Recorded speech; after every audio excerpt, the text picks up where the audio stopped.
On a warm June morning in 1975, a family out on a fishing trip near the Florida Everglades made a horrifying discovery.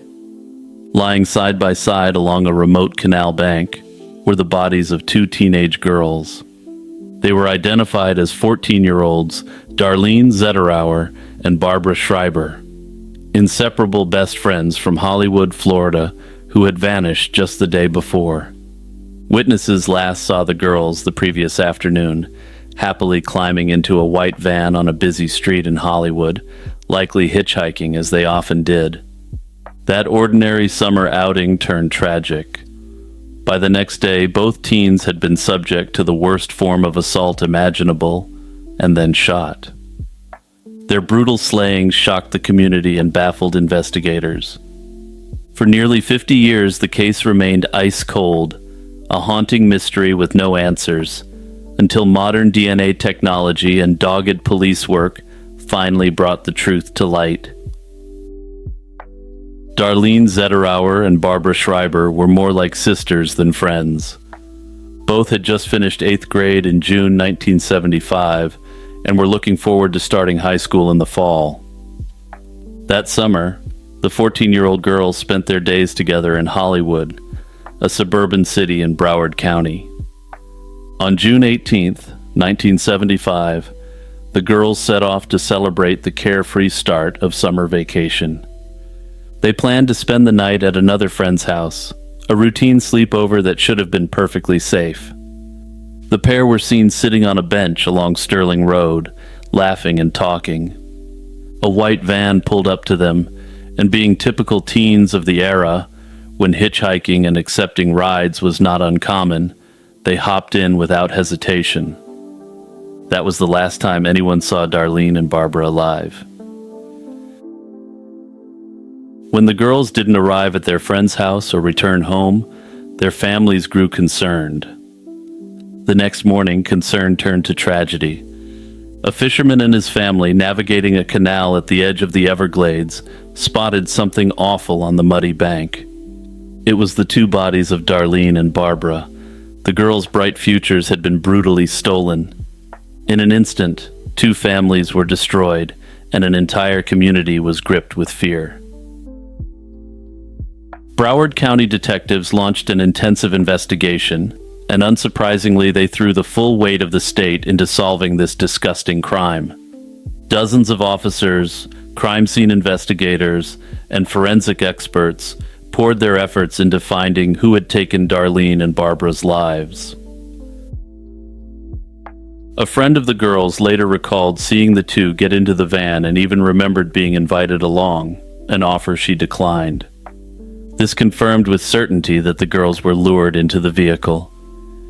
This eyewitness account confirmed that the girls were likely lured by someone they thought they could trust, but it still didn't reveal the culprit's identity. The Broward Sheriff's Office canvassed the area, appealed for tips, and even examined other crimes for connections, yet the trail soon went cold.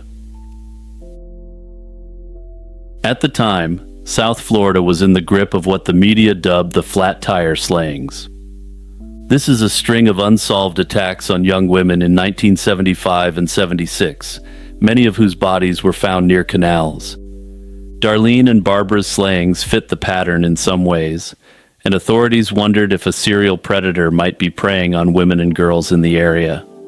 The theory was that a predator was cruising local roads, possibly deflating victims' tires or offering rides, then attacking and dumping bodies by remote waterways. Fear spread through the community, and parents warned their children to be extra cautious. However, no definitive link or suspect emerged at the time. As months turned into years, the case of Darlene and Barbara remained unsolved. Eventually, it was filed as a cold case, evidence stored away, leads exhausted, and no justice for two innocent teenagers. In 2019, the department established a dedicated cold case unit to re-examine unsolved cases like this one. Investigators carefully reviewed the old evidence with fresh eyes. Crucially, the girls' clothing from 1975 had been preserved, and it held the key to a breakthrough. Technology had advanced dramatically since the 1970s. What was impossible back then was now routine, and the authorities turned to advanced DNA profiling techniques. The cold case team decided to test the evidence using a specialized DNA extraction device called an MVAC, which can collect minute genetic material even from decades-old fabric. In 2022, the crime lab scientists applied this new technique on Darlene's blouse, painstakingly vacuuming for any biological traces left by the perp. The work paid off, and from the tiny DNA fragments recovered, analysts developed a full DNA profile of an unknown man. It was a eureka moment. After nearly 50 years, they finally had a genetic fingerprint of one of the perpetrators.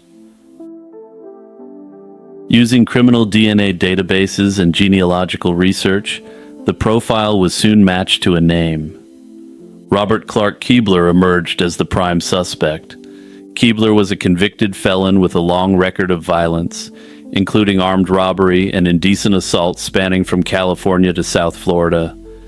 Astonishingly, despite his disturbing rap sheet, he had never been on the radar for the 1975 slayings, until the DNA hit connected him to the crime. By the time of this discovery, however, Keebler was beyond the reach of law enforcement. He had died in 2019 of natural causes.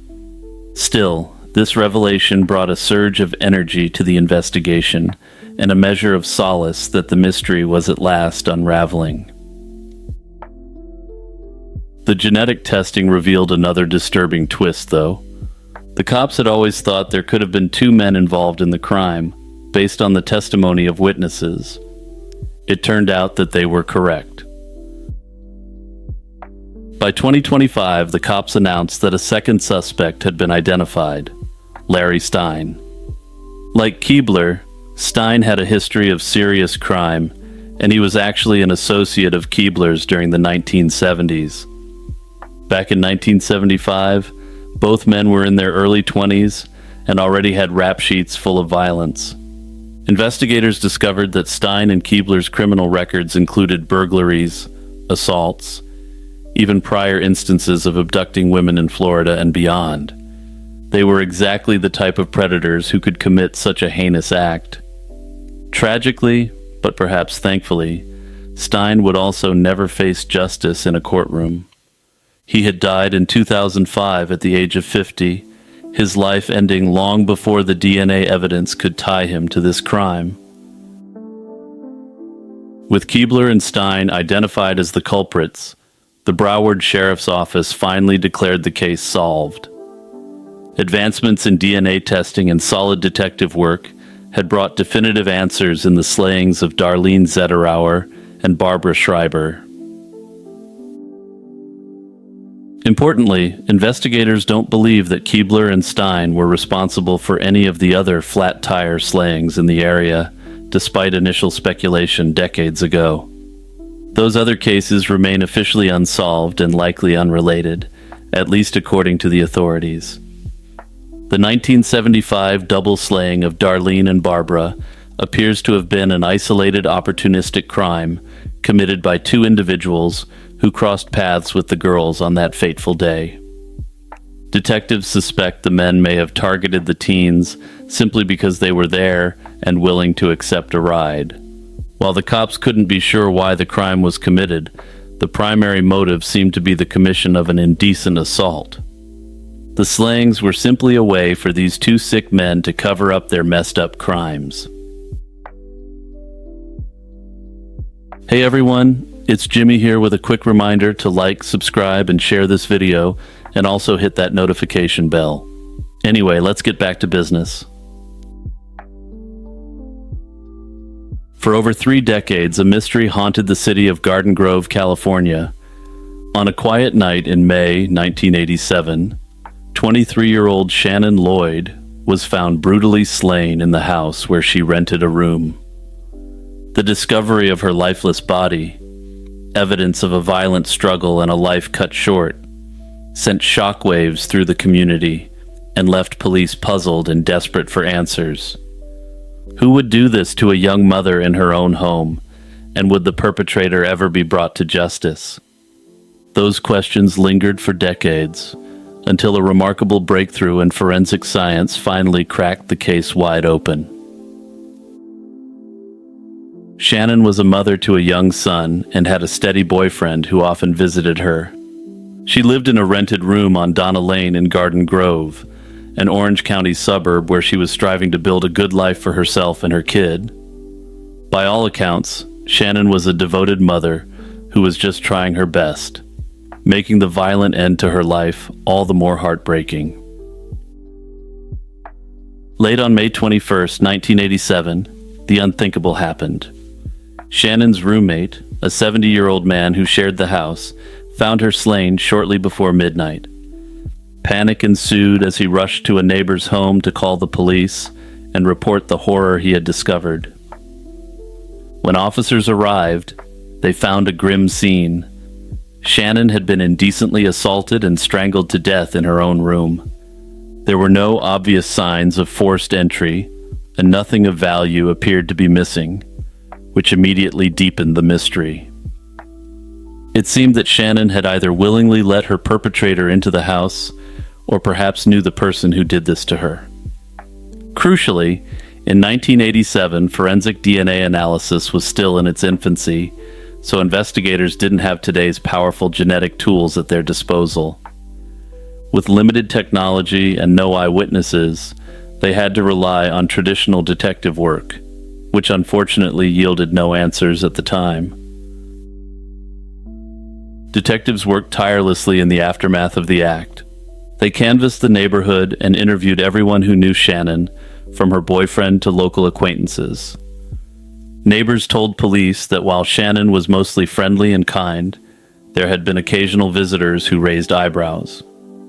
One neighbor mentioned that some rough-looking men would occasionally stop by. On a few occasions, police had even been called to the house prior to the attack, though the reasons for those visits remained unclear, at least to the public. All of these details gave investigators leads to chase, but none led to an immediate suspect. Despite the thorough investigation, the case frustratingly remained unsolved. Within a short time, it went cold. A terrifying predator was on the loose, and no one knew who he was, or if he would strike again. Then, in 1989, another tragedy struck in Orange County that would later prove to be connected. On February 19, 1989, the body of 27-year-old Renee Cuevas was discovered along a road near the now-closed El Toro Marine Corps Air Station in Irvine. Renee had been slain under strikingly similar circumstances. Like Shannon's case, Renee's also went unsolved, but investigators took note of the eerie resemblance between the two crimes. It wasn't until 2003 that a crucial clue finally linked the two slayings. Forensic scientists at the Orange County Crime Lab re-examined DNA evidence from both crime scenes and made a startling discovery. The DNA profile from Shannon Lloyd's perpetrator matched the person who had slain Renee. In other words, the same unknown man had committed both crimes. This revelation meant a serial predator had been at large in Orange County since the late 1980s, responsible for taking two young women's lives. Armed with this knowledge, authorities finally had a trail to follow, but the perp's identity was still a mystery. The DNA profile was uploaded to the National Criminal Database, but it didn't match any known offender at the time. The case remained cold, but investigators were now more determined than ever, knowing that solving either woman's slaying would solve both. By the late 2010s, a revolutionary investigative tool emerged in forensic science: genetic genealogy. This technique gained national fame in 2018 for helping identify the original Night Stalker, proving that even decades-old DNA could lead to a name by tracing family trees. In 2021, 34 years after Shannon's life was taken, Orange County's investigative genealogy unit turned its attention to the DNA from her case. Using advanced DNA analysis and family tree mapping, they identified a possible suspect, Reuben Smith. The name meant nothing to the original detectives, but it was about to unravel the whole mystery. Smith had lived in Orange County in the 1980s, not far from where the slayings occurred, before eventually moving to Nevada. Digging into his past, detectives discovered he had a history of violence. In July 1998, more than a decade after Shannon's slaying, Reuben Smith was arrested in Las Vegas for attempting to end the life of a woman after an indecent assault. That victim heroically fought off her attacker and survived, later recalling the evil she sensed in him and how she knew she had to fight for her life. Although Smith was charged for that 1998 attack, the case never went to trial. The charges were eventually dismissed, and he walked free. However, during that arrest, Las Vegas authorities collected a DNA sample from Smith, a sample that would turn out to be the key to solving Shannon's case. And as expected, this would of course crack Renee's case open as well. While it never ended up in any databases, it was stored by the Las Vegas cops.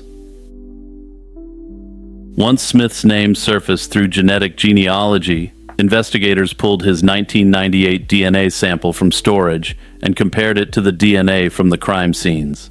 It was a perfect match, conclusively tying Reuben Smith to both slayings. The mystery of who ended the life of Shannon Lloyd was solved. It was the same man who had eluded justice all those years while leaving a trail of violence from Orange County to Las Vegas. Reuben Smith would never face a jury for his crimes, and, given the platform we're on, let's just say that he carried out the penalty for a capital offense on himself in July 1999. His grim end meant he escaped justice before anyone realized the full enormity of what he had done. For the families of Shannon Lloyd and Renee Cuevas, learning the identity was a bittersweet revelation. On one hand, they finally knew who was responsible, and that he could never hurt anyone else. On the other, Smith's death meant there would be no criminal trial, no opportunity to see him held accountable in court. Still, the resolution brought a measure of closure that had been denied for so long. Shannon's brother expressed gratitude for the detectives and forensic experts who never gave up on his sister's case, and he took comfort that the truth was finally known.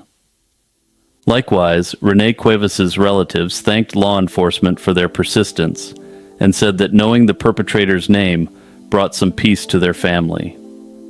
Investigators have also begun looking into the possibility that Smith had other victims during his years in California and Nevada, an open question they continue to pursue.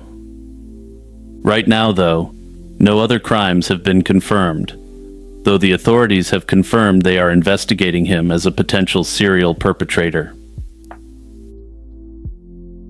That said, I find it difficult to believe that Reuben Smith struck twice in the late 80s, then attempted to do the same thing in 1998, with no attacks in between. Generally, these sorts of predators are emboldened when they get away with it to the level that Smith did. Notably, he wasn't even a suspect in the case of Shannon or Renee, and had never been interviewed or taken in for questioning. Further, it's somewhat suspicious that he took the approach that he did in 1999, unless he thought there was credible evidence out there that could turn up further victims. Crystal Rogers was a 35-year-old mother of 5 from Bardstown, Kentucky, who vanished under mysterious circumstances in 2015. Her disappearance on a 4th of July weekend shocked her tight-knit community and sparked a years-long quest for answers. Rogers' car was found abandoned on the side of the Bluegrass Parkway with a flat tire, the engine still running, and her purse and cell phone left inside. This eerie discovery turned a missing person case into a chilling mystery, one that would haunt the town of Bardstown for nearly a decade. Crystal Rogers grew up in the small town of Bardstown, known as the bourbon capital of the world. At 35 years old, Crystal was a devoted mother of 5 children. She lived with her longtime boyfriend, Brooks Huck, and their 2-year-old son, along with her other children from previous relationships. Friends and family described Crystal as a caring, attentive mom who would never disappear on her own accord. Crystal's close-knit family immediately knew something was wrong when they couldn't reach her over the 2015 Independence Day weekend. Her sister noted that Brooks's explanations for Crystal's absence didn't add up, reflecting the family's early suspicions. Crystal was officially reported missing by her mother on July 5, 2015, after 2 agonizing days with no contact. That same day, a family member discovered Crystal's maroon Chevrolet Impala along the Bluegrass Parkway with a flat tire. The keys were still in the ignition, and her belongings, including her purse and phone, were found inside the car, a sign that this was no simple roadside mishap.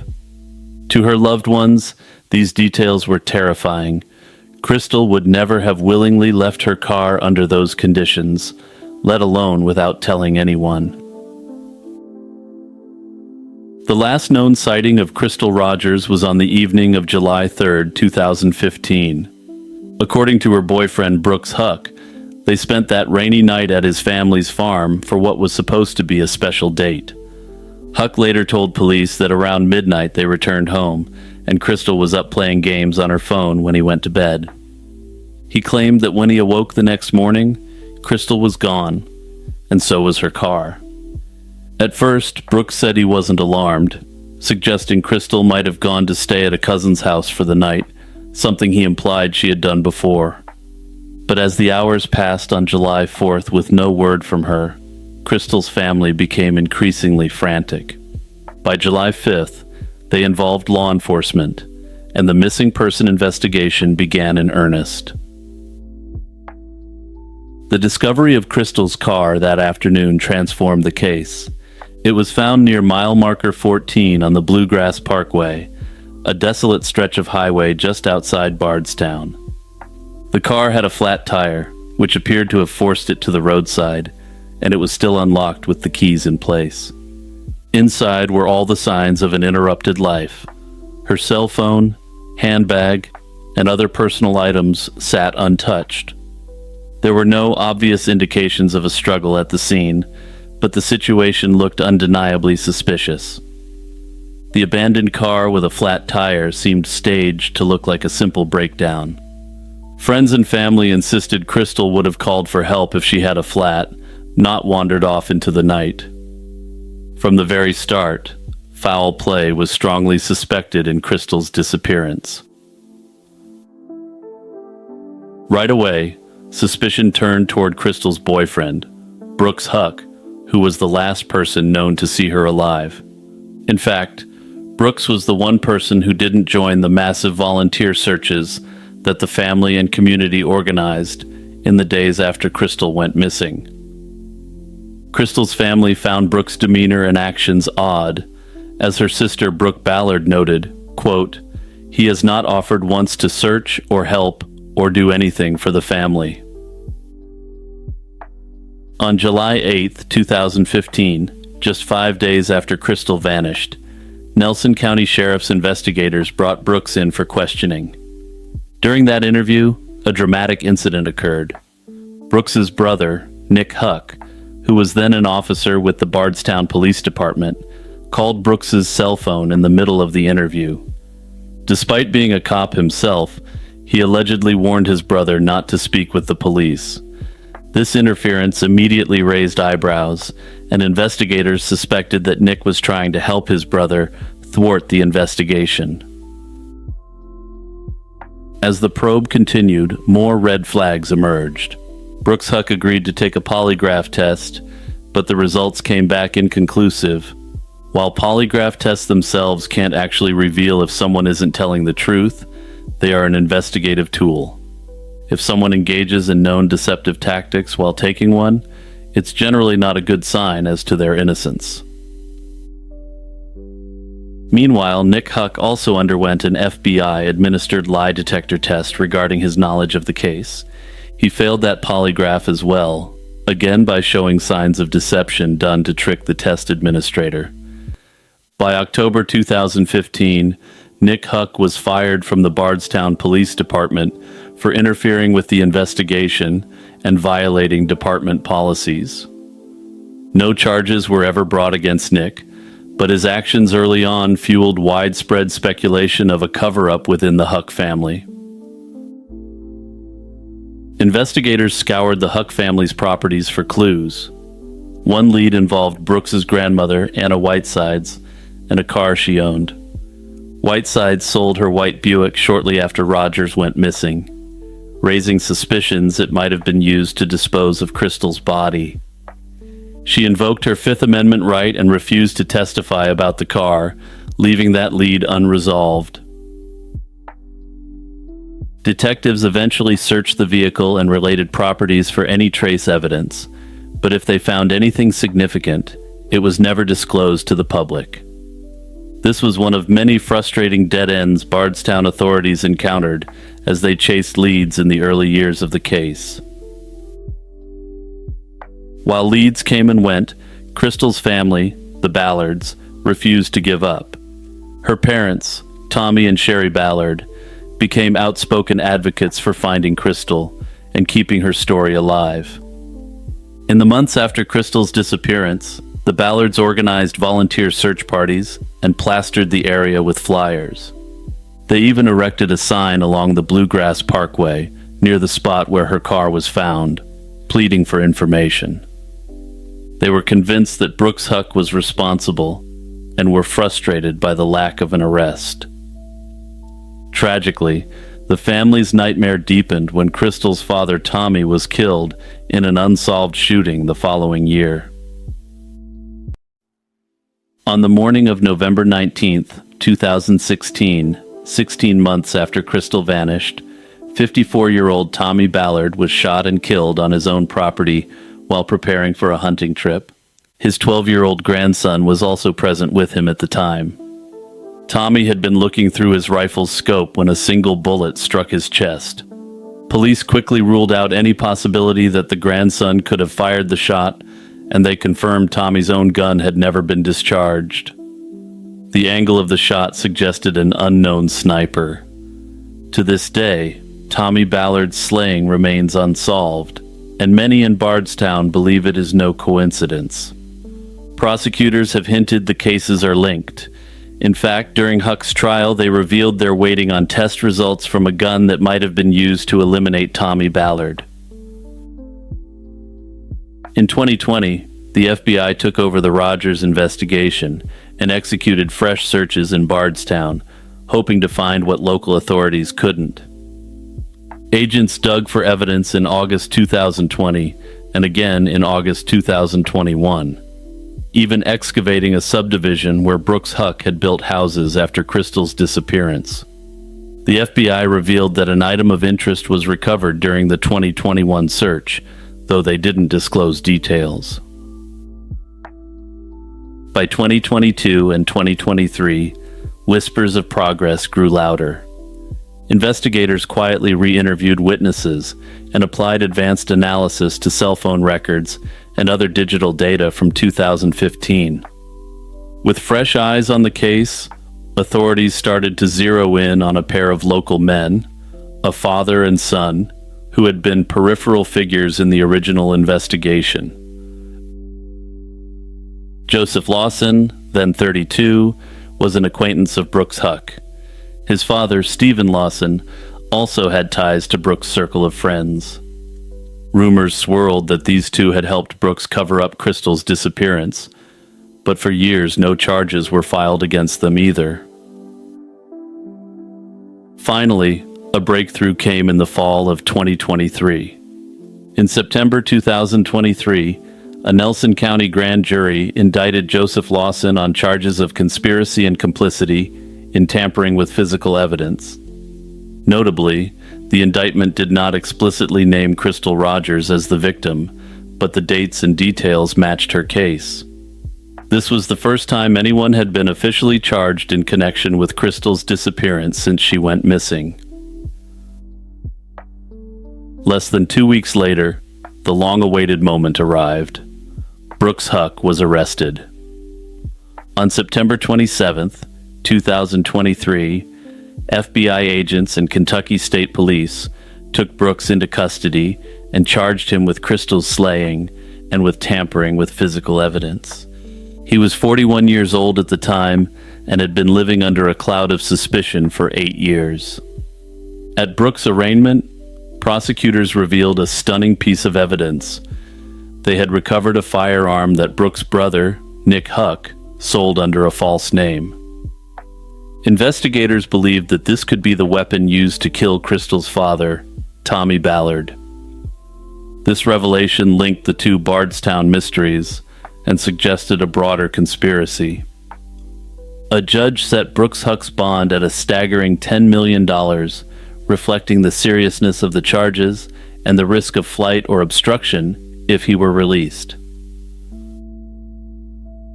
The dominoes continued to fall, and by December 2023, Stephen Lawson, Joseph's father, was also arrested and indicted on charges of conspiracy. In other words, authorities alleged that Stephen Lawson helped plan or cover up the act, essentially accusing father and son of assisting Brooks Huck in the crime. It was now clear that investigators believed a group of individuals had coordinated to make Crystal Rogers, quote-unquote, disappear and evade justice for years. Hey everyone, it's Jimmy here, taking a quick moment to jump in to remind you to like and subscribe and to hit the notification bell. Doing these small things really helps my channel grow and stay healthy, ensuring I have a ton of time to devote to content creation. Also, remember to search up Lazy Chill True Crime wherever you get your podcasts and follow me there for more content. With all that said, let's get back to business. Even without Crystal's body, prosecutors pressed forward with a compelling circumstantial case. They argued that Huck premeditated the slaying to avoid losing custody of his young son, enlisting Joseph and Stephen Lawson to help cover it up. According to the prosecution, the Lawson men helped Huck dispose of evidence and stage Rogers' car on the roadside to make it seem she left town on her own. Cell phone data showed Huck lied about his whereabouts that night.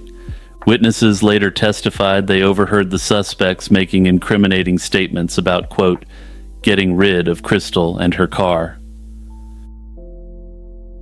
For 9 days in the summer of 2025, a Warren County jury heard testimony from nearly 50 witnesses, including Crystal's family members, Huck's employees, and various experts.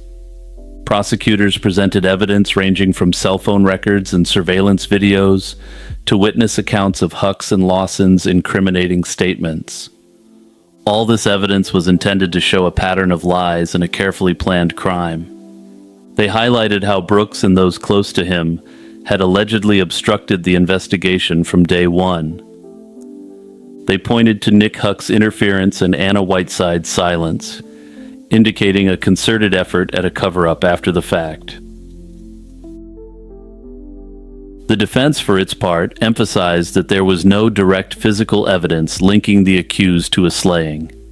With no body, no crime scene, and no weapon, Brooks's attorneys argued that the prosecution's case was built on circumstantial clues and conflicting witness memories.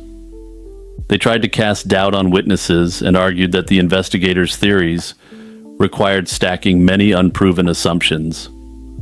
Despite these efforts, after closing statements, the jury deliberated only about 4 hours before returning unanimous guilty verdicts on all charges for both Brooks Huck and Joseph Lawson.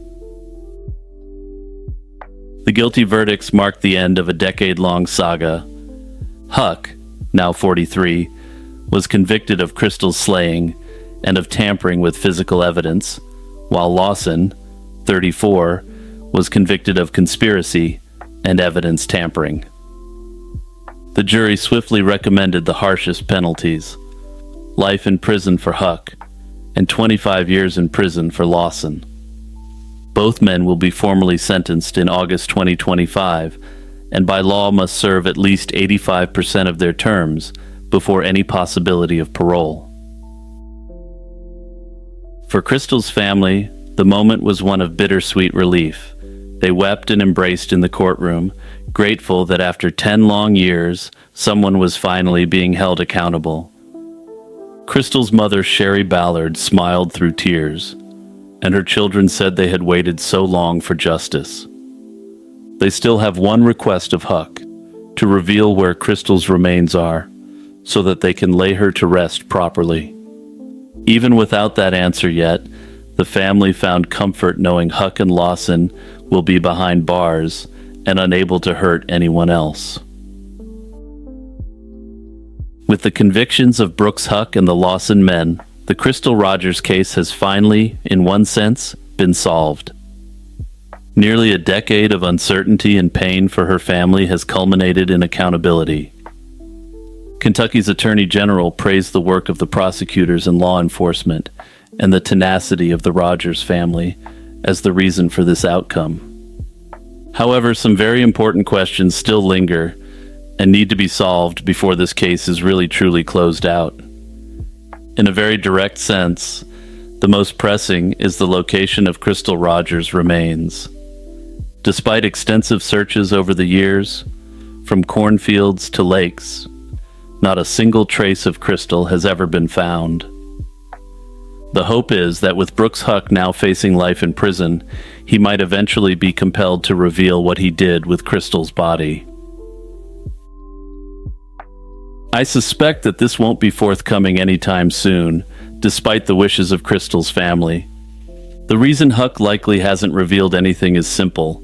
He continues to deny that he ever killed her. From the moment Crystal disappeared in 2015, he has stuck to the narrative that she left on her own, or that something unrelated happened to her after she left their home. Even during the trial, his defense hinged on the idea that there was no direct evidence linking him to a slaying. The defense also argued that there was no proof that she had even perished. That defense strategy, even after a conviction, helped set the stage for an appeal. If Huck were to suddenly admit involvement and disclose Crystal's location, it wouldn't only contradict his long-standing claims, it would also obliterate any chance of appealing the conviction on the basis of innocence. And make no mistake, appeals are coming. Huck's legal team has already signaled their intent to challenge the verdict. Common grounds for appeal could include disputes over the admissibility of certain witness testimonies, the reliance on circumstantial evidence, or procedural errors during trial.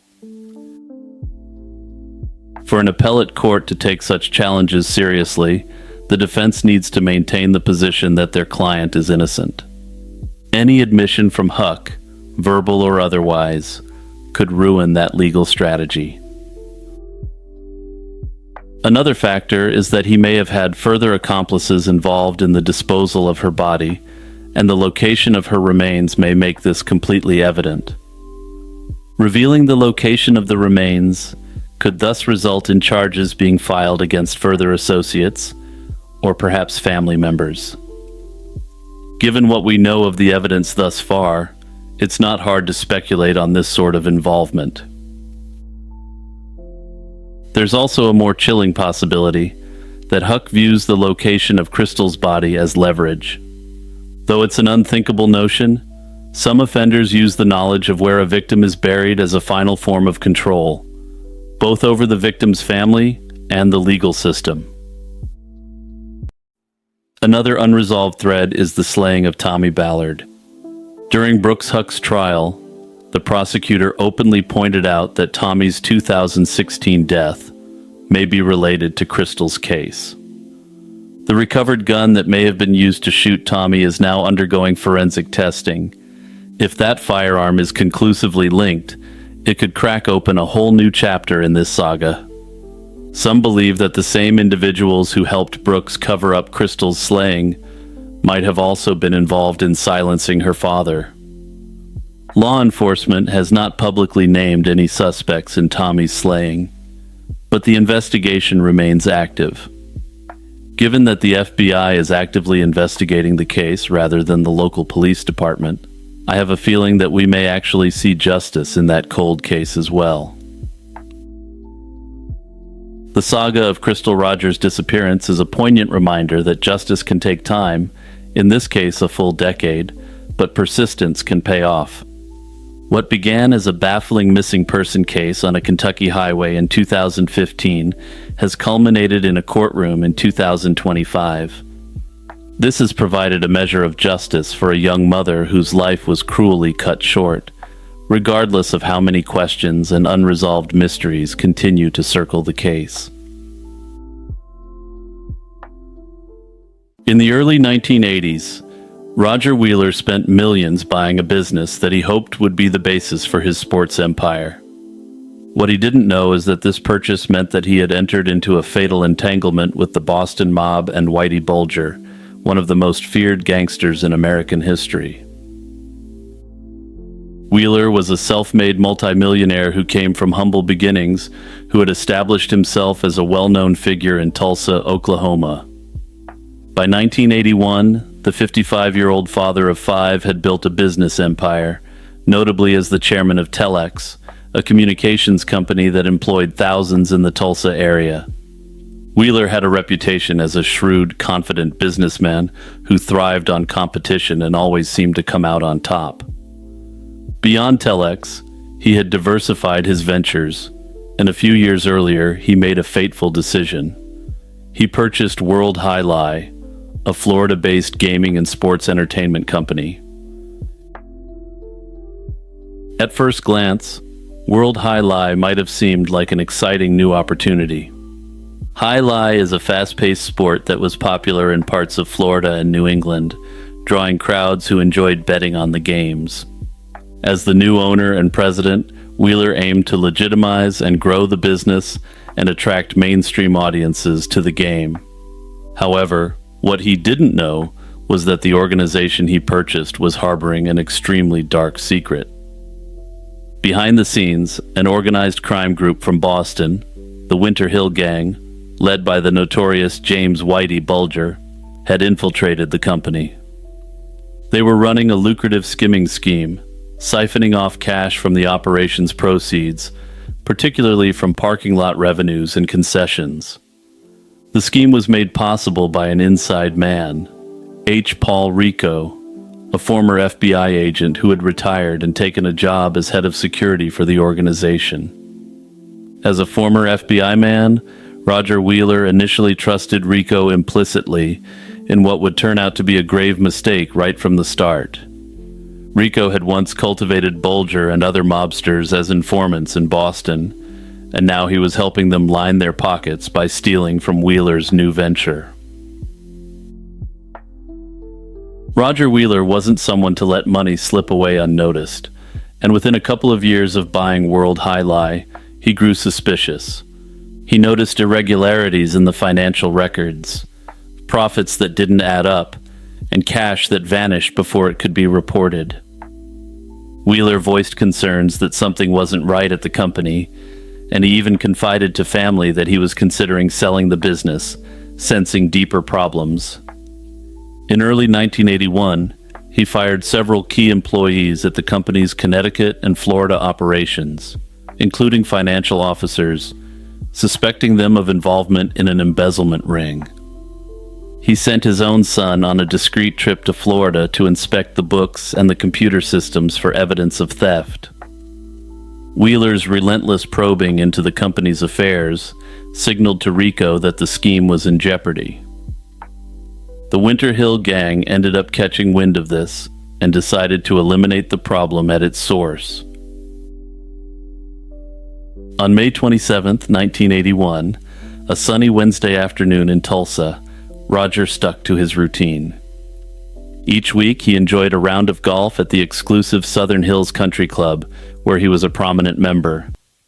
That day, Wheeler played golf with friends, had his usual drink at the clubhouse, and then headed to the parking lot to leave. He walked to his Cadillac, likely tired from the game, but relaxed in the familiar comfort of his club. As he sat in the driver's seat, something unexpected and horrifying happened. A man approached the car and, without any warning or chance for Wheeler to react, raised a weapon and fired a single blast at point-blank range through the window. The bullet struck Roger Wheeler between the eyes. Club patrons nearby heard a loud crack echo across the lot, but no one immediately investigated what was going on. By the time anyone realized what happened, the shooter had calmly walked away. Within minutes, club staff and friends rushed to Wheeler's Cadillac. They found him slumped in the front seat, unresponsive. Paramedics and police were called, but there was little anyone could do. Roger Wheeler died at the scene, the victim of a professional job. Tulsa police launched an investigation immediately, but they faced a perplexing mystery. Who would want Roger Wheeler dead, and why? Initially, detectives looked for local enemies or business disputes that might have led to this brutal act. Wheeler was powerful and straightforward.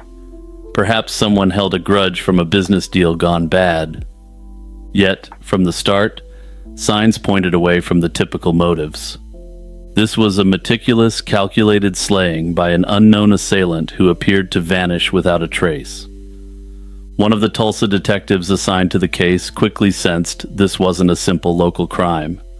The method, a single shot between the eyes, and the lack of obvious personal motive, suggested a pro had been retained. There were composite sketches made from witness descriptions of two middle-aged men, one believed to be the shooter, the other the driver. But these yielded no immediate matches. The two men wore the same glasses, the same style of beards, and had their hair done in a similar way, suggesting that they may have been members of an organized crime syndicate. Detectives learned from Wheeler's family and colleagues that he had been worried about the Florida operation of his high-lie business. When they dug into this angle, they uncovered evidence of skimming at the company's Connecticut venue. The fraudsters had skimmed money from parking and concessions in a way that pointed to a sophisticated organized fraud. In the early 1980s, the notion that the Boston mob could reach into the heart of Oklahoma seemed far-fetched to some. Despite these suspicions, the case went cold, and a cloud of fear and silence hung over anyone with knowledge. Potential informants were terrified, and for good reason. In the months following Wheeler's death, other gangland executions hinted at a wider issue in the high-lie world. One was Brian Halloran, a low-level Boston criminal who reportedly approached the FBI claiming he had information on Wheeler's slaying and that a man named John Callahan was involved. Halloran was executed on a South Boston waterfront in May 1982, alongside an innocent friend who just happened to give him a ride that night. The other was John Callahan himself, the former president of World High Lie who had sold the business to Roger Wheeler. In August 1982, Callahan's body was found stuffed in the trunk of his Cadillac in a Miami airport parking garage. It appeared that anyone who knew too much about the skimming operation was being systematically eliminated, but unsurprisingly, no one seemed willing to talk about it anymore. As the 1980s progressed, the Roger Wheeler case remained unsolved, frustrating his family and the Tulsa police.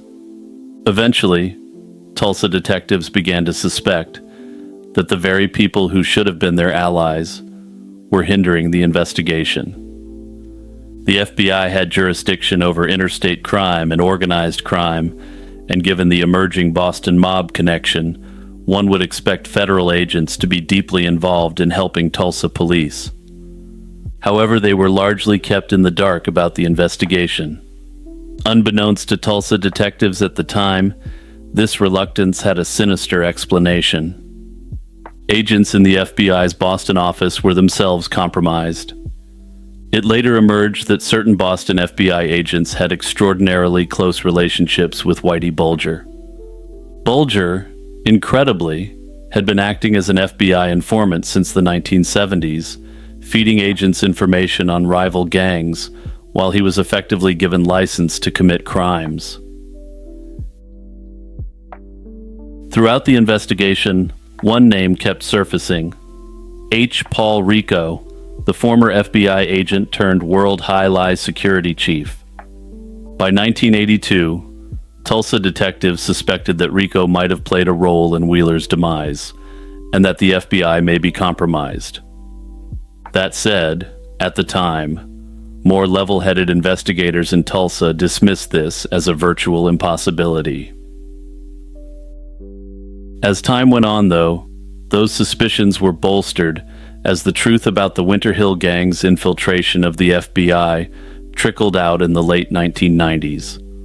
John Connolly, a Boston FBI agent who was a handler for Bulger, was arrested and later convicted of multiple charges related to his corruption and protection of Bulger. Investigations by the Justice Department exposed that Bulger had been shielded for years. This shift finally gave the Roger Wheeler case new momentum after almost 2 decades. What had once been dismissed as a crazy theory that Boston mobsters ordered a hit done in Tulsa and that FBI insiders might have been complicit was proving to be reality. And with Bulger on the run since 1995 to avoid an indictment, some of his former cronies began to talk, hoping to avoid life or the chair. The breakthrough in the Wheeler case came as the new millennium dawned. In the late 1990s and 2000, federal prosecutors and investigators managed to flip some key Winter Hill Gang members. One of them was Johnny Martirano, a feared enforcer who had been part of Bulger's inner circle. Martirano had been implicated in a string of gangland slayings. Facing the possibility of the chair or life behind bars, he agreed to cooperate. In a plea deal, Martirano admitted to carrying out over 20 slayings at the behest of the crew, and one of those was Roger Wheeler's. He revealed the chain of events behind it all. Whitey Bulger and his closest allies were alarmed that Wheeler's investigation was getting too close to their skimming operation, and decided that Wheeler had to be eliminated. Martirano flew to Oklahoma under an alias, and it was Rico who helped by providing inside information of the details of Wheeler's habits and schedule. On that fateful day at Southern Hills, Martirano lay in wait and executed the plan. He then slipped away, returned the rental car, and flew out, leaving Tulsa authorities baffled.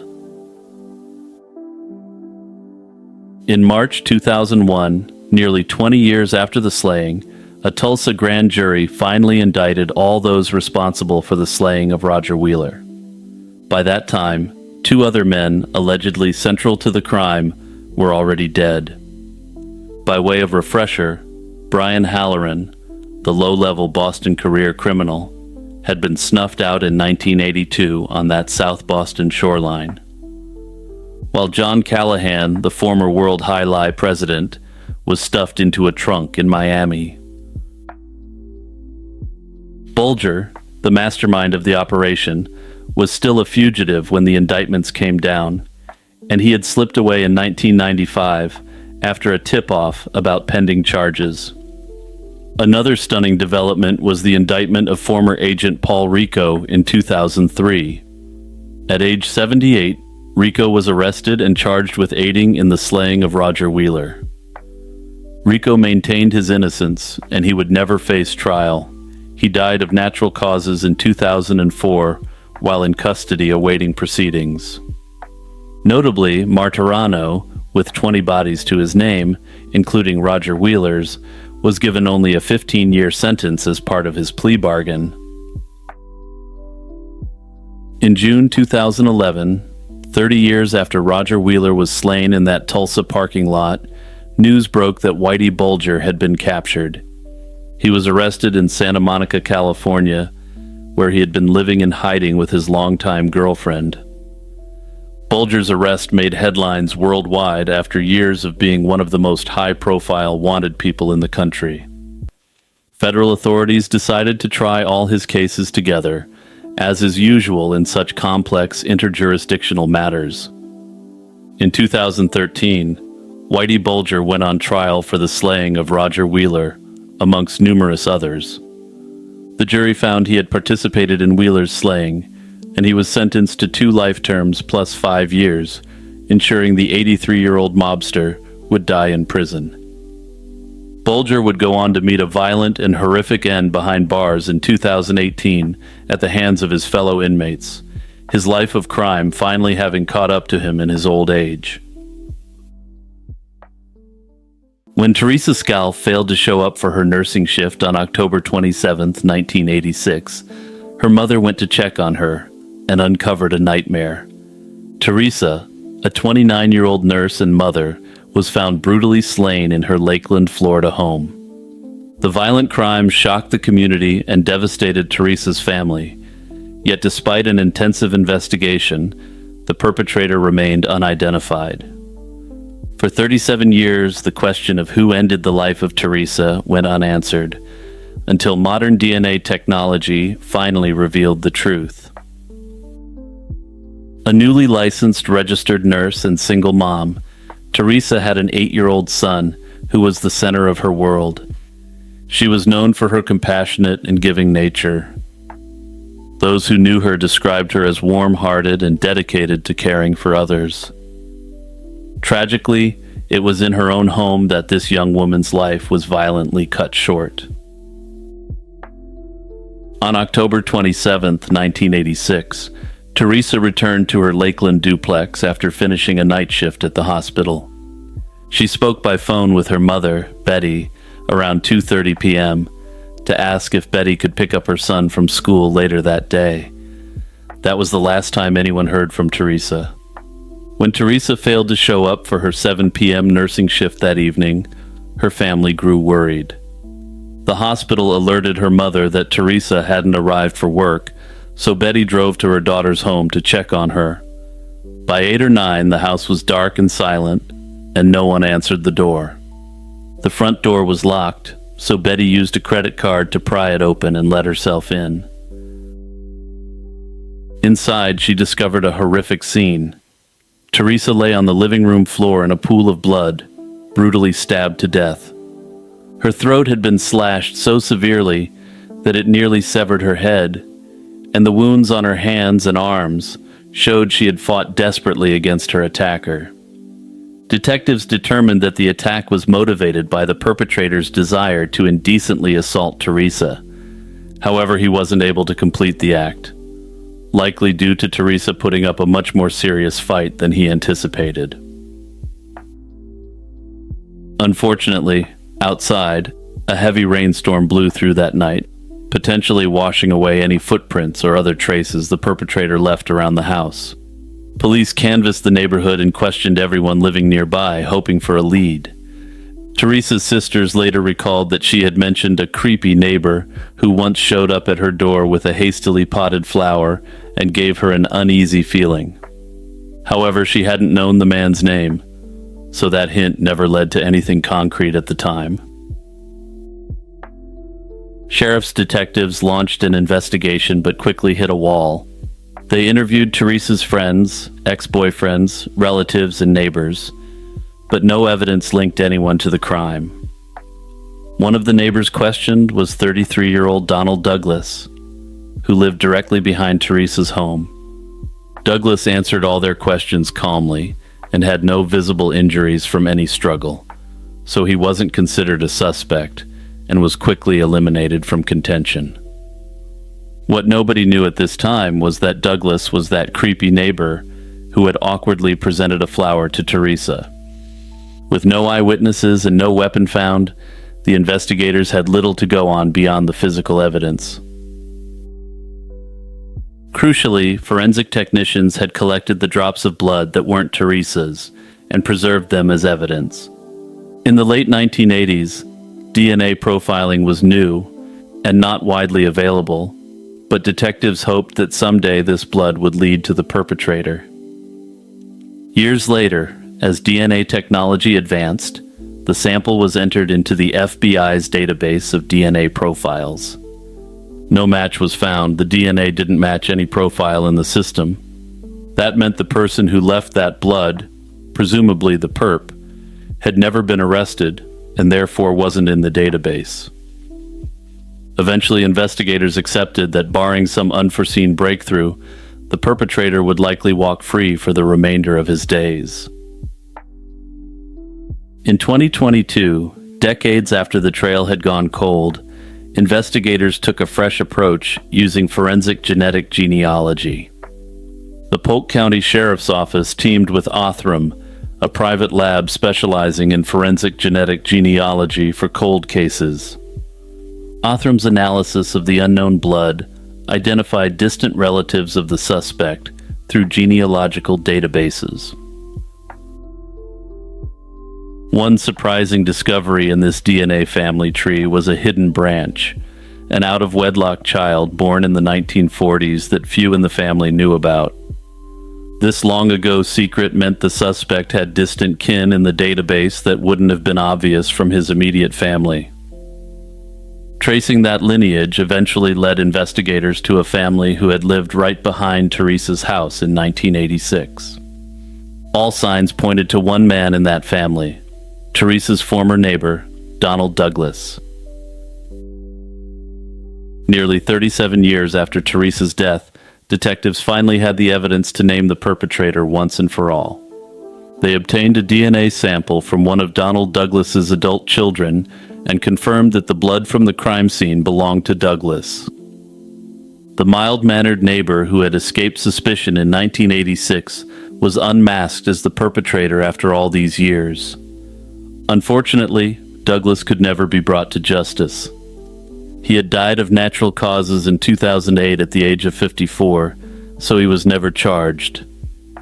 The sheriff announced that the case was solved and said Douglas likely became violently enraged when Teresa spurned his advances. In hindsight, the creepy neighbor Teresa once spoke of was indeed Donald Douglas, who had so adeptly fooled investigators by pretending to be meek and mild. Teresa's mother, now 84 years old, said she was grateful to have lived to see the perpetrator identified. Her sisters acknowledged that the discovery couldn't erase their grief, but at least they have answers and no longer have to wonder who committed this horrific act. Hey everyone, it's Jimmy here with a quick reminder to like, subscribe, and share this video, and also hit that notification bell and turn on all notifications for my channel. Also, don't forget to check out my podcast, Lazy Chill True Crime, by clicking the links below or searching it up wherever you listen to podcasts. And if you want to appear on this beautiful shout-out page, don't forget that there's the option to support my work directly through a YouTube membership or my Patreon page. On a cold February night in 1987, a small Michigan community was shaken by a crime so brutal that it would haunt investigators for decades. 30-year-old Roxanne Wood was found slain in her own kitchen, her throat slashed. For 35 years, the question of who did this to Roxanne remained unanswered, a chilling whodunit that many feared would never be solved. The case seemed unsolvable, stalled by bygone forensic limits and dead-end leads. Yet, against all odds, a tiny fragment of DNA eventually cracked the case and unmasked the cruel perpetrator. This is the story of Roxanne Wood, the decades-long quest for justice, and the extraordinary forensic breakthrough that finally brought a killer to justice. Born and raised in Niles, Michigan, Roxanne graduated high school in the 1970s and married her high school sweetheart, Terry Wood, soon after. By 1987, Roxanne was in her early 30s, enjoying life's simple pleasures. Friends and family described her as fun-loving and generous, the kind of person who made everyone feel like her best friend. She loved tending to her rose bushes in the garden and was known for sharing homemade family recipes with neighbors. On weekends, Roxanne and Terry often spent time with friends. One of her favorite songs was Bon Jovi's Wanted Dead or Alive, a fitting anthem for a spirited woman who embraced life. And normally I wouldn't have included this last little fact, but that exact song came on my rotation about 15 minutes after reading that. February 19th, 1987, began like any other day for Roxanne and Terry Wood, but it ended in unimaginable tragedy. That evening, the couple went out for dinner and then headed to their local bowling alley for a league night with friends. Since they had driven in separate cars, Roxanne left the bowling alley alone a bit earlier than Terry, planning to head home and get some rest. Sometime after Roxanne arrived home, horror struck. In the early morning hours of February 20th, Terry walked through the door of their house, only to stumble upon a blood-chilling scene. He saw Roxanne's lifeless body was sprawled on the kitchen floor, and it was evident that she had been there for some time. He frantically called 911 and conveyed the gruesome reality of the scene to the dispatchers. When police and medics arrived, it was evident that Roxanne had been brutally attacked. Investigators later determined that she had been incidentally assaulted before her throat was cut. The crime scene offered only a handful of clues. A broken frying pan was found nearby, suggesting it might have been used to bludgeon Roxanne during a struggle. Further, an empty slot in a kitchen knife block hinted that the weapon came from her own home. Notably, as the cops secured the house, a bloody kitchen knife was later discovered stashed in the freezer. Detectives also collected a biological sample from Roxanne's body and noticed a smear of blood on the outside of the back door, possibly left by the perpetrator as he fled. There were no obvious signs of forced entry into the house, raising the eerie possibility that Roxanne may have unwittingly let the man in, or that he entered through an unlocked door. The violence visited upon Roxanne in the supposed safety of her home was shocking, and the quiet neighborhood was immediately on edge knowing a predator was at large. Or at least they would have been, if they didn't all seem to believe that Terry Wood was responsible for this brutal act of violence. In cases like this, investigators often look first at those closest to the victim, and in Roxanne's case, that was her husband, Terry Wood. From the very start, Terry fell under a cloud of extreme suspicion. He was the one who found Roxanne's body, and with no forced entry, police wondered if the crime could have been an inside job. According to reports, Terry's behavior that night added to investigators' doubts. He was said to have become agitated or belligerent with first responders. Further, when brought to the station for routine questioning, he quickly asked for a lawyer. To detectives in 1987, this seemed like potentially guilty behavior, a husband trying to shield himself behind an attorney, barely an hour after his wife's slaying. Now, before I go on any further, it's extremely obvious that the cops thought Terry was their man, and they just seemed to have stopped investigating the case after they locked in on him. I'm going to tip my hand a bit here and tell you right now that Terry had absolutely nothing to do with Roxanne's slaying. It seems likely to me that Terry understood that the cops weren't asking him friendly questions in an attempt to actually solve the crime. To them, the crime was solved. Terry did it, and they just needed to break him. Under these circumstances, it makes perfect sense why Terry would want to lawyer up right away, and may have been less cooperative than usual. Indeed, one investigator bluntly told Terry that he believed that Terry had done it. Terry adamantly maintained his innocence, and Roxanne's family stood by him. Her younger sister Janet never believed Terry was capable of such a heinous act, and insisted the real perp was still out there in the shadows. Nonetheless, with no alternate suspects and scant evidence, Terry remained the primary suspect for decades in many people's eyes. Whispers followed him everywhere he went in town, and according to some reports, both investigators and locals referred to him as Slash. It was a bitter reference to a man they had believed had slain his wife. As time went on and leads dried up, it seemed like the real predator had gotten away, and an innocent man's reputation was forever marred by the loss of his wife. Despite focusing in on Terry in 1987, police were unable to charge anyone for Roxanne's slaying. The authorities only have one opportunity to take a run at their man, and the evidence just wasn't sufficient to justify attempting to do that to Terry. Aside from the physical evidence at the scene, which in those days could only be analyzed with relatively primitive forensic methods, there were no eyewitnesses and no obvious motive. The case gradually went cold, leaving Roxanne's family in limbo. By the late 1990s, DNA profiling had emerged as a game-changing tool in criminal investigations, and evidence from Roxanne's case was tested. There was DNA from the unknown offender, but even in the 1990s, there was no match in any database, and the sample was small and degraded. In 2001, Michigan State Police took a fresh look at the case, hoping new techniques might succeed where earlier efforts failed.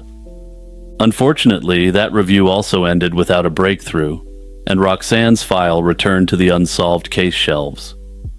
By 2020, over 33 years had passed since Roxanne's slaying, and technology had advanced dramatically. Michigan State Police decided to reopen the cold case once again in 2020 in a last-ditch effort to find the attacker.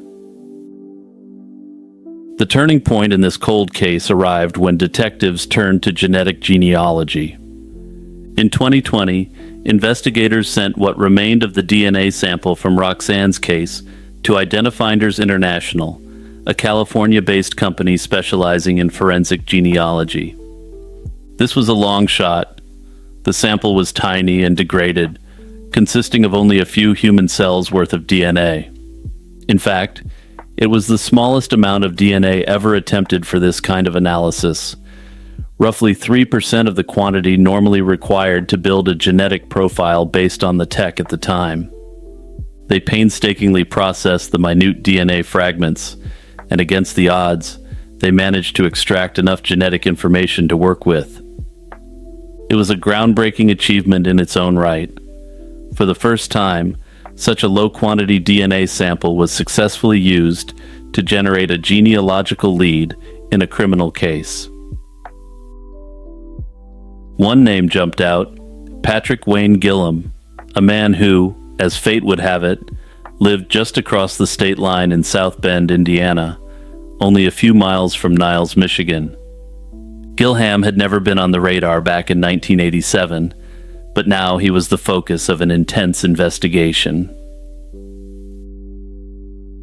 Patrick Gillham was 67 years old in 2021, living a quiet life in Indiana, but detectives digging into his past quickly found red flags. Gillham had a criminal history of attacks against women. In fact, back in 1980, he had been arrested for breaking into a woman's home in Indiana and assaulting her in a chillingly similar attack. The victim in that prior case survived the ordeal and testified against him, leading to his conviction for burglary and indecent assault. He was sentenced to 14 years in prison, but ended up serving only about 7 years before being released on parole. And yeah, this just makes me shake my head and question what's wrong with our justice system. There's people who've committed nonviolent offenses, who've served less than this guy did, for committing one of the worst crimes imaginable. Unfortunately, the next time this predator struck, he would remember a twisted lesson from this crime. Don't leave behind any witnesses.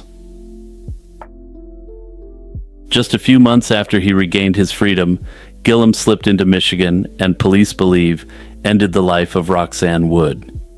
Tragically, he chose to slay Roxanne after assaulting her, to ensure she could never identify him and put him behind bars again.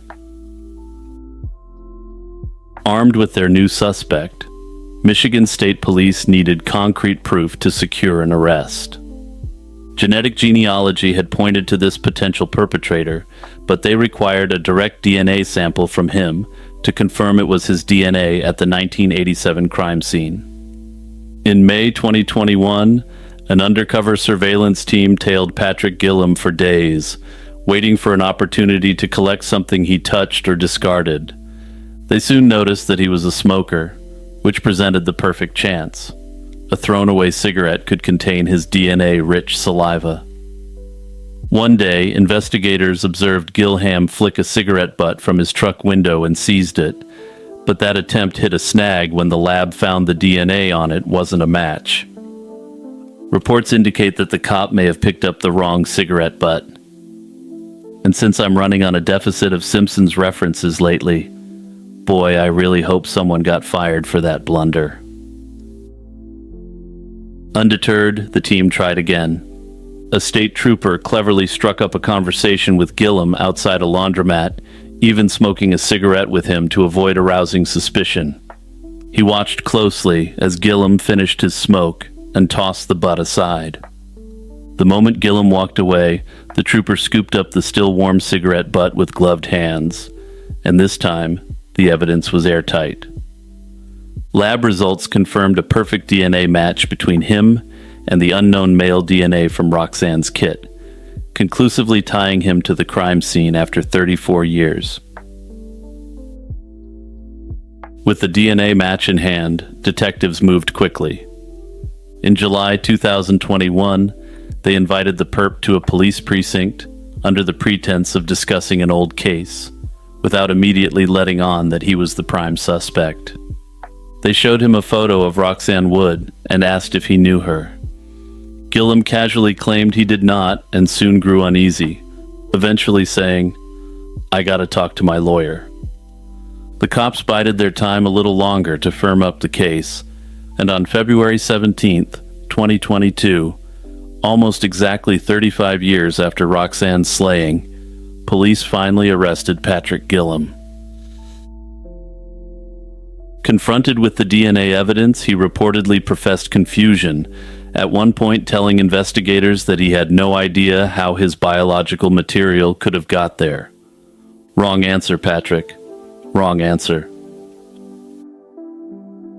However, in March 2022, rather than go through a lengthy trial, Gillum agreed to a plea deal. He pleaded no contest to second-degree slaying, which meant he did not admit guilt in words, but accepted the punishment as if he were guilty. In practical terms, a no-contest plea leads to a conviction and sentence just like a guilty plea, without the defendant explicitly saying he committed the crime. By taking this deal, he likely avoided a potential life sentence, while the prosecution reduced the risk of an adverse finding at trial. After all, the prosecution is required to prove its case beyond a reasonable doubt, and one hiccup on cross-examination could have resulted in this guilty man walking free. At his sentencing on April 25, 2022, Patrick Gillham, then 67 years old, was ordered to serve 23 to 50 years in prison for the slaying of Roxanne Wood. Under this sentence, he will not be eligible for release until he serves at least 23 years behind bars, at which point he would be around 90 years old. In all probability, the prison cell will be where he spends the rest of his life. Unfortunately, if he had received a proper punishment for his first major crime, Roxanne would have still been alive. In court, the tearful convict offered a brief apology and said he was quote-unquote sorry and praying for forgiveness, but his words rang empty to Roxanne's family. One of Roxanne's brothers coldly remarked that it's common for people like Gillham to, quote, find Jesus only after they've been caught. He questioned why he didn't voluntarily come forward when he had the chance if he was truly so remorseful about this horrific act. The obvious answer, of course, is that he wasn't remorseful for the act, but rather the fact that he got caught yet again for committing the same sort of sick offense. Roxanne's case, once deemed unsolvable, became a landmark example of modern forensic science triumphing over time. It showed how persistence, innovative genetics technology, and old-fashioned detective work could unite to solve even the coldest of cases. Roxanne Wood's story is tragic, but it now stands as a testament that justice delayed didn't necessarily have to mean justice denied. It also sent a strong message to people out there who committed heinous offenses in the 1980s or even earlier. It's only a matter of time before you're rotting in a cell.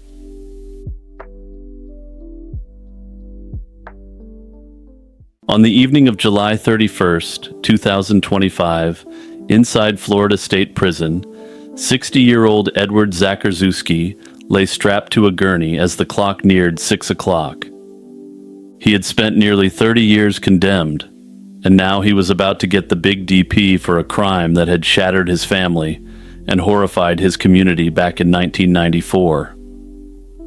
In a final statement, Zakarzewski sarcastically thanked Floridians for carrying out his execution in a cold and efficient manner, saying he had no complaints. The story of Edward Zakarzewski, the man who had brutally slain his wife and 2 young children, finally reached its conclusion 31 years after the attacks. Edward Zakarzewski II was, on the surface, an ordinary husband and father before his deadly crime. He was a U.S. Air Force sergeant living with his family in the coastal panhandle town of Mary Esther. Years earlier, he had met Sylvia while stationed overseas in Korea, and the two married and started a family. His wife was 34 years old, and they had 2 children together, Edward Zakarzewski III, nicknamed Kim, age 7, and Anna, age 5. By early 1994, however, the marriage was faltering, and Edward even warned a neighbor that he would rather eliminate his family than let his wife leave him. Sylvia had decided to leave Edward and file for divorce, planning to take the children back to her native South Korea. On the morning of June 9, 1994, Edward discovered his wife's intentions and became enraged. During his lunch break that day, he purchased a machete and also gathered a crowbar and rope, hiding these items in the family's bathroom in preparation for a violent confrontation. That evening, he lay in wait for his wife and children to return home and resolved to do the unthinkable. When Sylvia and the kids returned to their Okaloosa County home that night, Edward unleashed unfathomable violence. He first attacked his wife in the living room, striking Sylvia repeatedly with the crowbar and then strangling her with the rope until she was unconscious. With Sylvia incapacitated on the floor, Zakarzewski turned his rage to the kids. And for your mental sanity, I'm going to leave it at that. The outside world wouldn't learn of this atrocity for several days. When Zakarzewski failed to report for duty, the authorities performed a welfare check. What they found was a scene of unfathomable horror. They discovered the 3 bodies stacked in a bathtub in the family home. Zakarzewski himself was nowhere to be found, and in the immediate aftermath it wasn't clear if he was even still alive. Little did investigators know that within hours of committing the atrocities, Edward Zakarzewski fled Florida. He drove to Orlando and caught a flight to Hawaii's remote Molokai Island, hoping to disappear far from the crime scene. In Hawaii, he adopted the alias Michael Green and found refuge in a secluded religious commune where he did maintenance work in exchange for shelter. For about 4 months, the fugitive lived quietly under the radar, trying to pretend his old life did not exist. Meanwhile, Florida authorities quickly identified Zakarzewski as the prime suspect and launched a nationwide manhunt. His case received a massive burst of publicity in October 1994 when the television show Unsolved Mysteries featured the Zakarzewski case on air. At the time, Unsolved Mysteries was pulling 10 million viewers an episode in the United States and Canada.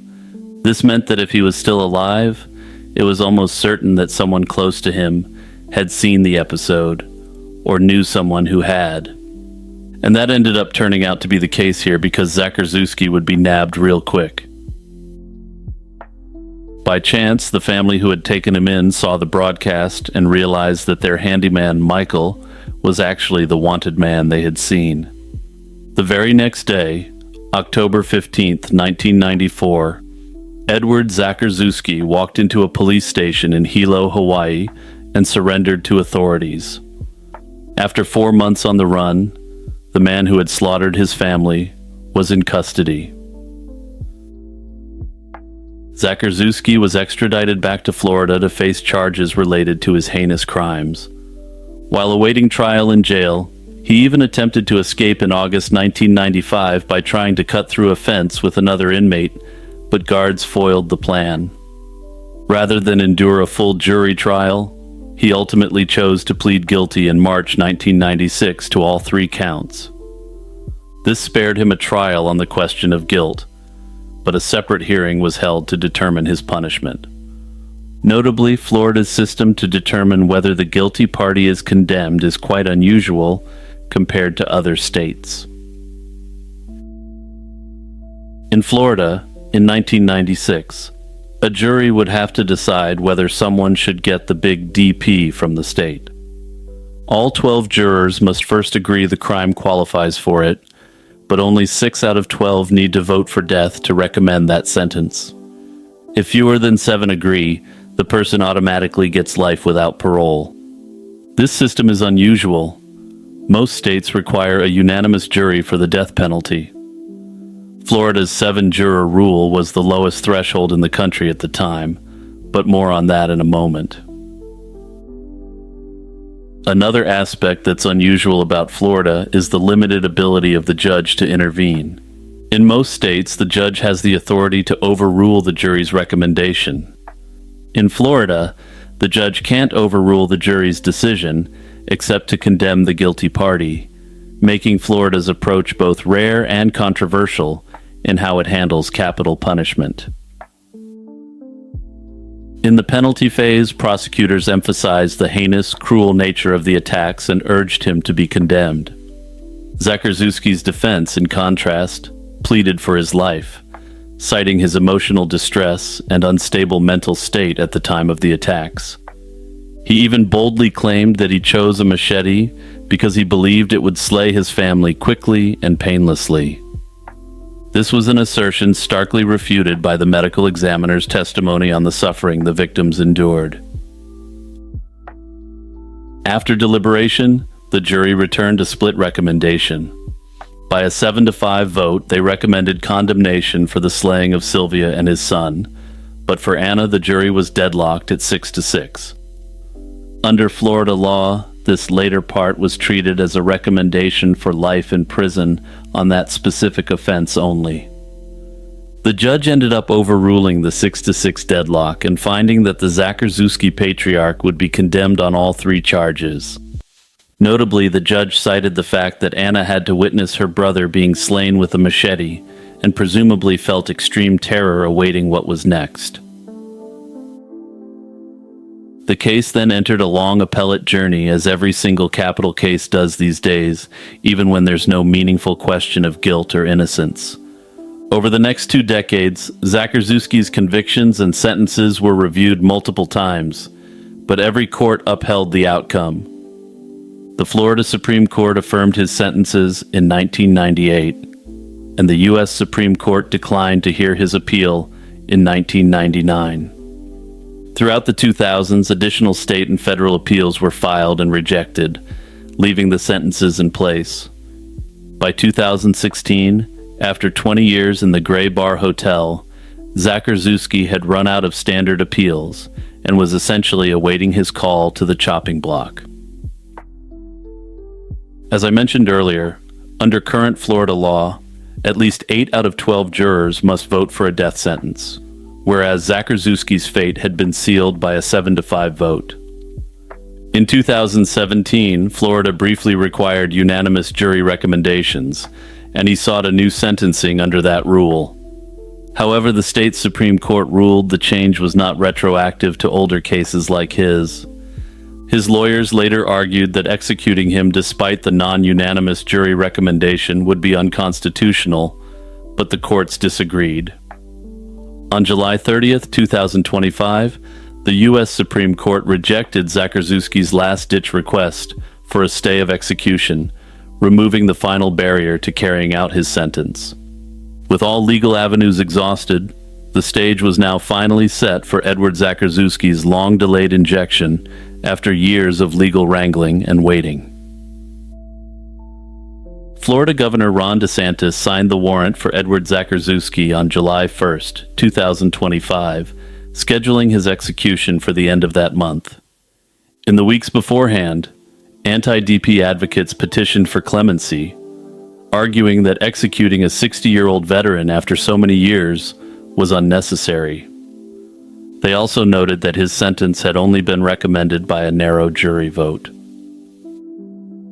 And honestly, to these people, I have a little piece of advice. Pick your battles, and perhaps don't advocate for the guy who admitted to chopping apart his wife and kids. By this point, the 60-year-old Zacharzewski had spent nearly half his life awaiting execution, and now that final reckoning had arrived. Shortly before 6 p.m. that evening, Zacharzewski was escorted into the execution chamber at Florida State Prison and strapped onto the gurney. When the curtain was raised, he lay under a white sheet up to his chest, with IV lines in his arms. 14 witnesses, along with several journalists and officials, looked on from the viewing room, all prepared to see the penalty carried out by the state. Asked for any last words, Zacharzewski spoke in a calm yet defiant tone, expressing zero remorse for what he had done.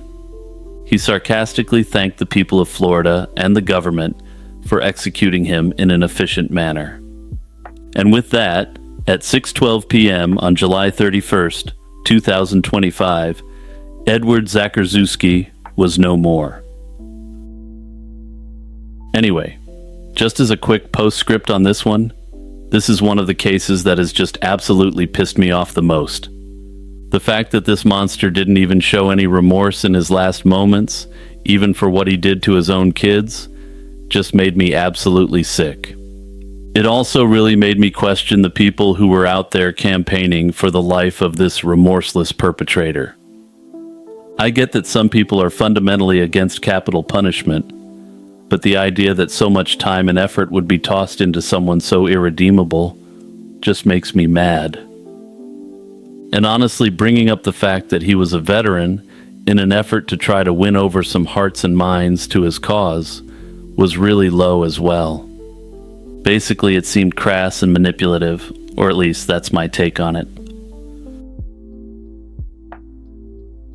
Hey everyone, it's Jimmy here, taking a quick moment to jump in to remind you to like and subscribe and to hit the notification bell.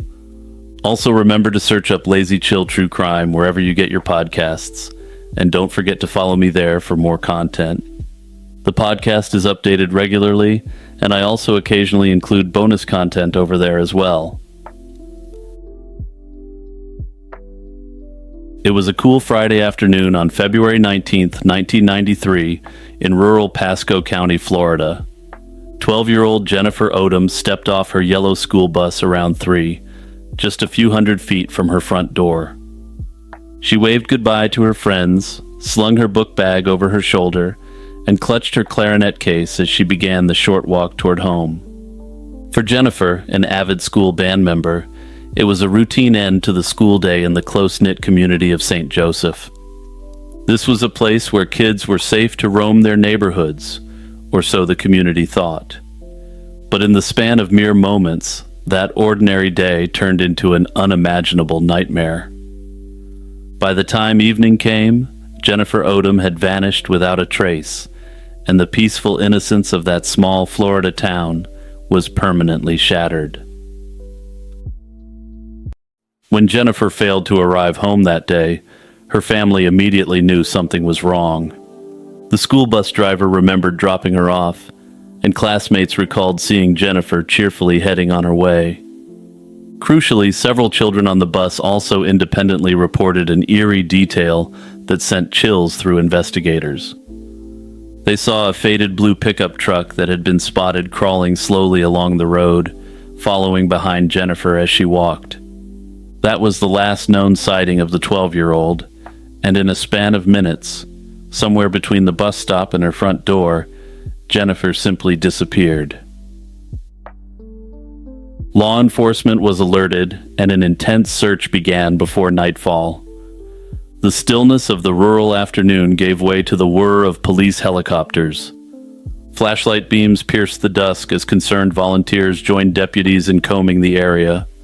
There was no sign of Jennifer, only the lingering dread that someone in that mysterious blue truck had snatched an innocent girl in broad daylight. In the days that followed, a massive search operation unfolded across Pasco and neighboring Hernando County. Thousands of volunteers and law enforcement officers scoured roughly 60 square miles of terrain. They trudged through groves, fields, and wooded areas in hopes of finding any clue to Jennifer's whereabouts. Canine units sniffed for a trail, and mounted patrols navigated rough backcountry. The local media closely followed every development, broadcasting Jennifer's smiling school photo and turning her disappearance into a region-wide concern. Despite the outpouring of community support, each day without answers felt agonizingly long for Jennifer's family and neighbors. Hope mingled with fear as searchers refused to give up, even as nights passed with no word. Finally, 6 heartbreaking days after she went missing, the search came to a tragic end. On February 25, 1993, 2 volunteers walking through an orange grove off Powell Road in southeastern Hernando County made a grim discovery. It was the lifeless body of Jennifer, and she had been left in the remote grove, roughly 20 miles from where she'd been taken. I'm going to spare you the details here, but what happened was a horror beyond all imagination. In those painful moments, a burning resolve was immediately born to catch the monster responsible for this and make sure he faced the harshest justice Florida has to offer. From the very start, detectives had precious few clues to work with beyond the circumstances of Jennifer's disappearance. The faded blue pickup truck seen shadowing her route was the biggest lead. Police immediately publicized descriptions of that truck and appealed for anyone who might have seen it in the area to come forward. Every owner of a similar vehicle in the region became a potential suspect. Dozens of tips poured in, and investigators chased them relentlessly, checking alibis, interviewing local residents, and comparing notes with other law enforcement agencies. Unfortunately, however, the case ended up going cold, and investigators turned to unsolved mysteries to attempt to solve the case. Despite her case being prominently featured in a season 6 episode broadcast in 1994, this did little to immediately solve her case. As a brief aside, to be clear, this isn't a case where unsolved mysteries directly led to the closure of the case. That said, the fact that it took her case from a local Florida story to an international story with massive public attention did potentially end up playing a factor. When it comes to cold cases, one of the biggest factors determining if they will be solved or not is how well known they are and how much attention the case has on it. Oftentimes, this is only achieved by the dogged persistence of the family constantly following up with investigators, but here there was another big boost even beyond that. Every time Jennifer's case has been rebroadcast or rewatched over the past 3 decades has been a dividend paid in the currency of attention. But anyway, that's enough of me ranting about the importance of covering cold cases. 2 years later, in January 1995, a small development rekindled investigators' hope. In a rural area of western Hernando County, about 40 miles from Jennifer's home, a couple scavenging for scrap metal stumbled upon 2 weathered objects in the brush. They found a school book bag and a clarinet case. Astonishingly, these were identified as belonging to Jennifer Odom, items that had been missing since the day she vanished. The location of the discarded book bag and instrument case suggested the perpetrator had carried them for some distance and then tossed them.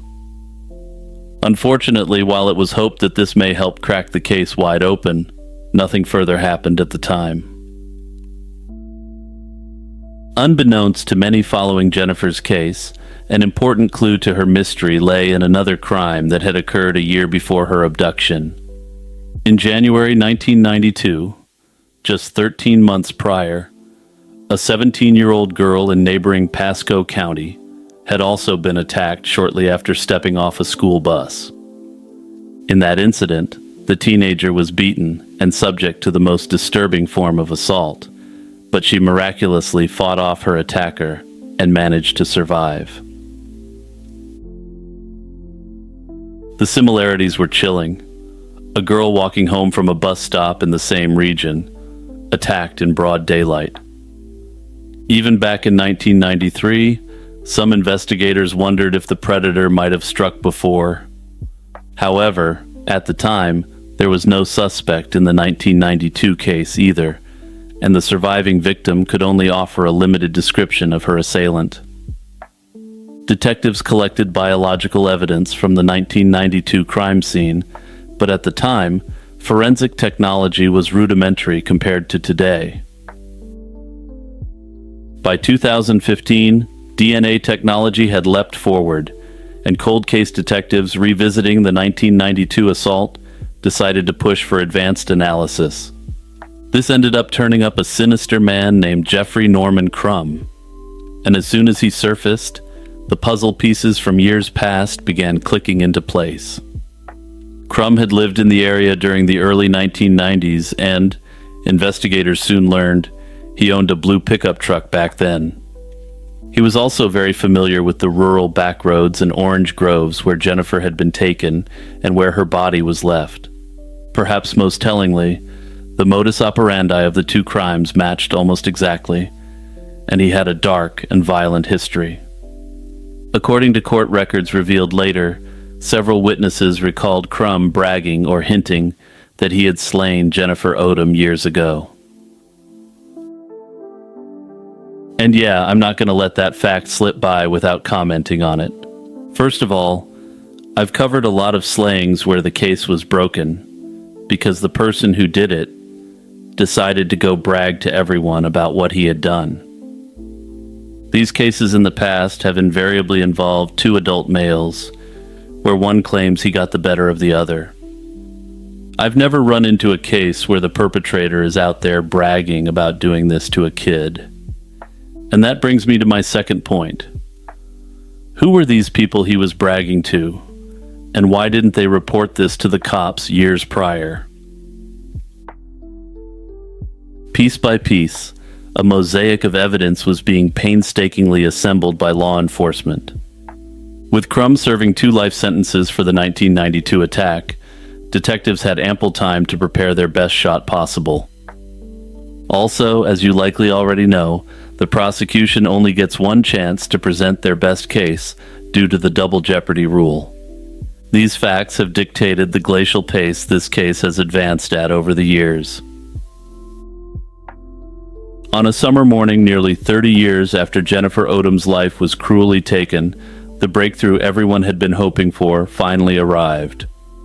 On July 27, 2023, Jeffrey Crum, now 61 years old, had been arrested and formally charged for the disgusting crimes against Jennifer Odom. As mentioned, he was already serving life in prison for the other violent crime, and he was transferred to the Hernando County Jail to face these new charges. As of the publishing of this video, this is where he remains, still awaiting trial after all these years. Prosecutors in Florida made it clear that they intend to pursue the most severe punishment for this alleged perpetrator. As of today, Jeffrey Crum remains behind bars, awaiting trial on the charges for Jennifer's slaying and the other horrific acts he committed. Through his public defender, Crum has signaled that he will plead not guilty and fight the charges, which is his right under the law. Jennifer Odom's slaying is a story about loss, but also about unyielding persistence from her family and law enforcement. The case against Crum is overwhelming, and it remains to be seen if he will force this matter to trial or ultimately plead guilty.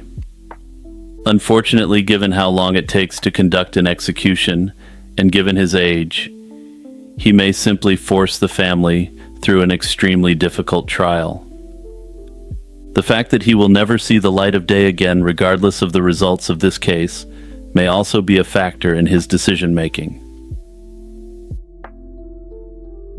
At present, Jeffrey Crum remains innocent of these specific charges against Jennifer until proven guilty in a court of law.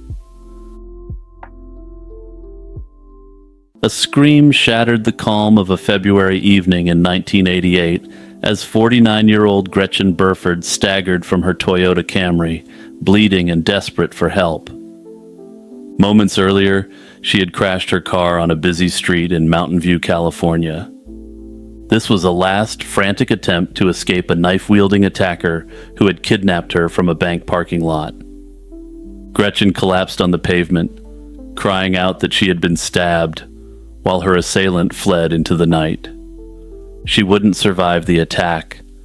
The wound to her chest had punctured an artery, and despite the efforts of good Samaritans and first responders, Gretchen died from her injuries soon after.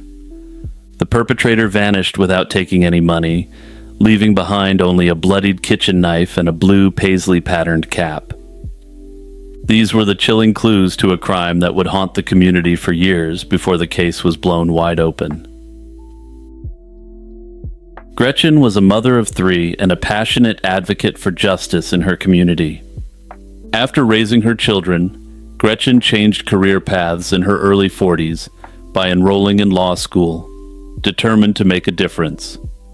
By 1984, she had established a law practice in Palo Alto, focusing on criminal defense for juveniles and others in need. Colleagues recall that she was dedicated to helping underprivileged youth and believed deeply in giving second chances to those who might otherwise be left behind.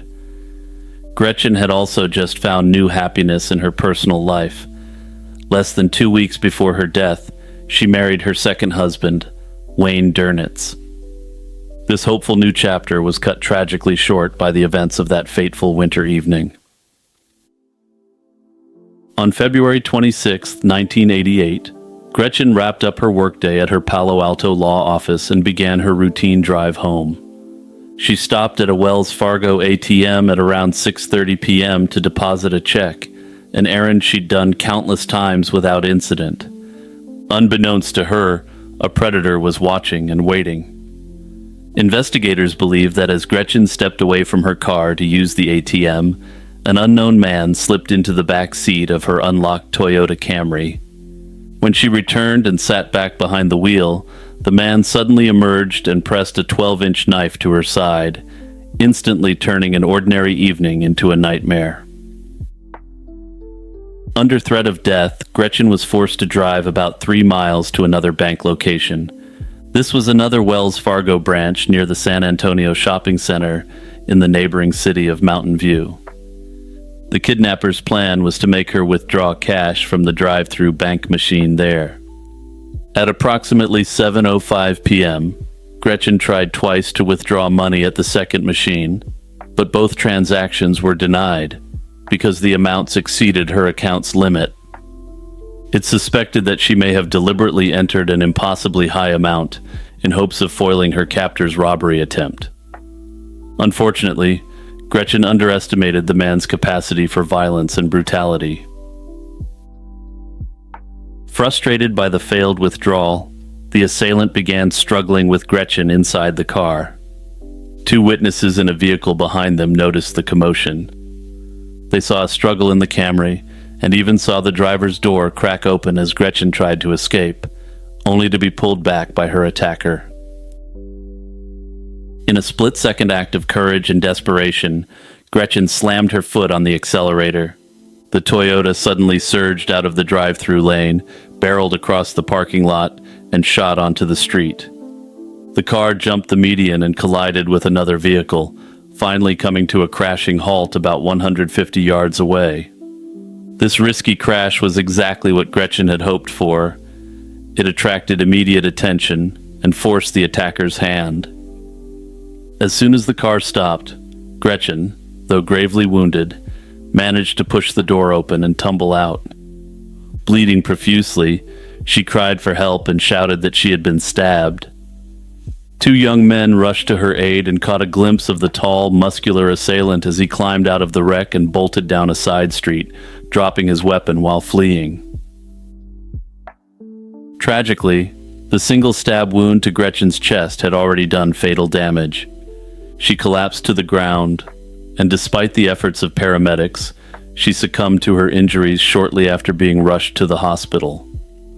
The brazen slaying of Gretchen Burford shocked the Palo Alto and Mountain View communities. This generous and well-respected attorney had been violently eliminated in a public place at dusk, and her attacker had escaped into the night. Fear spread that a dangerous predator was on the loose, and detectives vowed to catch the man responsible. The investigation into Gretchen's murder began immediately. Police recovered the butcher knife the assailant had abandoned, and it was later confirmed to be the weapon used to slay Gretchen. Another critical clue left at the scene was a blue paisley cap found on the back seat of Gretchen's car. Detectives surmised that this distinctive hat had likely been worn by the attacker and knocked off in the chaos of the crash. They traced the hat to just 2 stores in the area, but unfortunately that alone wasn't enough to identify a suspect. Witnesses worked with police to create composite sketches of the perpetrator. He was a tall, athletic black male in his 20s, and these sketches were plastered across local news outlets and bulletin boards. Despite exhaustive efforts, no immediate arrests were made. For 17 years, the identity of Gretchen Burford's attacker remained a maddening mystery. In 2005, however, a fresh look by the Santa Clara County Cold Case Unit, combined with major advances in DNA forensics, finally brought a breakthrough. Investigators decided to send the blue paisley cap for new testing. This time, forensic scientists successfully extracted a genetic profile from microscopic skin cell traces on the hat's inner band. When the DNA profile was run through the FBI's national database, it hit a match. The genetic evidence from the hat pointed to a man who was already behind bars, 39-year-old Tyrone Hamill. In June 2005, Santa Clara County officials announced this DNA breakthrough to the public, finally ending years of uncertainty and renewing hope that justice was within reach. The revelation jolted everyone involved in the case, but it also made sense in hindsight. Hamill had an extensive history of violence and was serving a life sentence in Texas for multiple indecent assaults and armed robberies committed in 1988. Investigators learned that he had been in California around the time of Gretchen's death, having traveled to Menlo Park in late February 1988 to attend a family funeral. Armed with the DNA match and this background information, authorities were finally able to put a name and face to the mystery that had haunted them for so long. Cold case detectives didn't stop at the DNA hit. They also revisited old reports and discovered a telling incident that occurred just weeks after Gretchen's slaying. Also, just before I go on, it's important to remember that prosecutors only get one chance to convict, and in this case, the DNA evidence could have had a potential innocent explanation.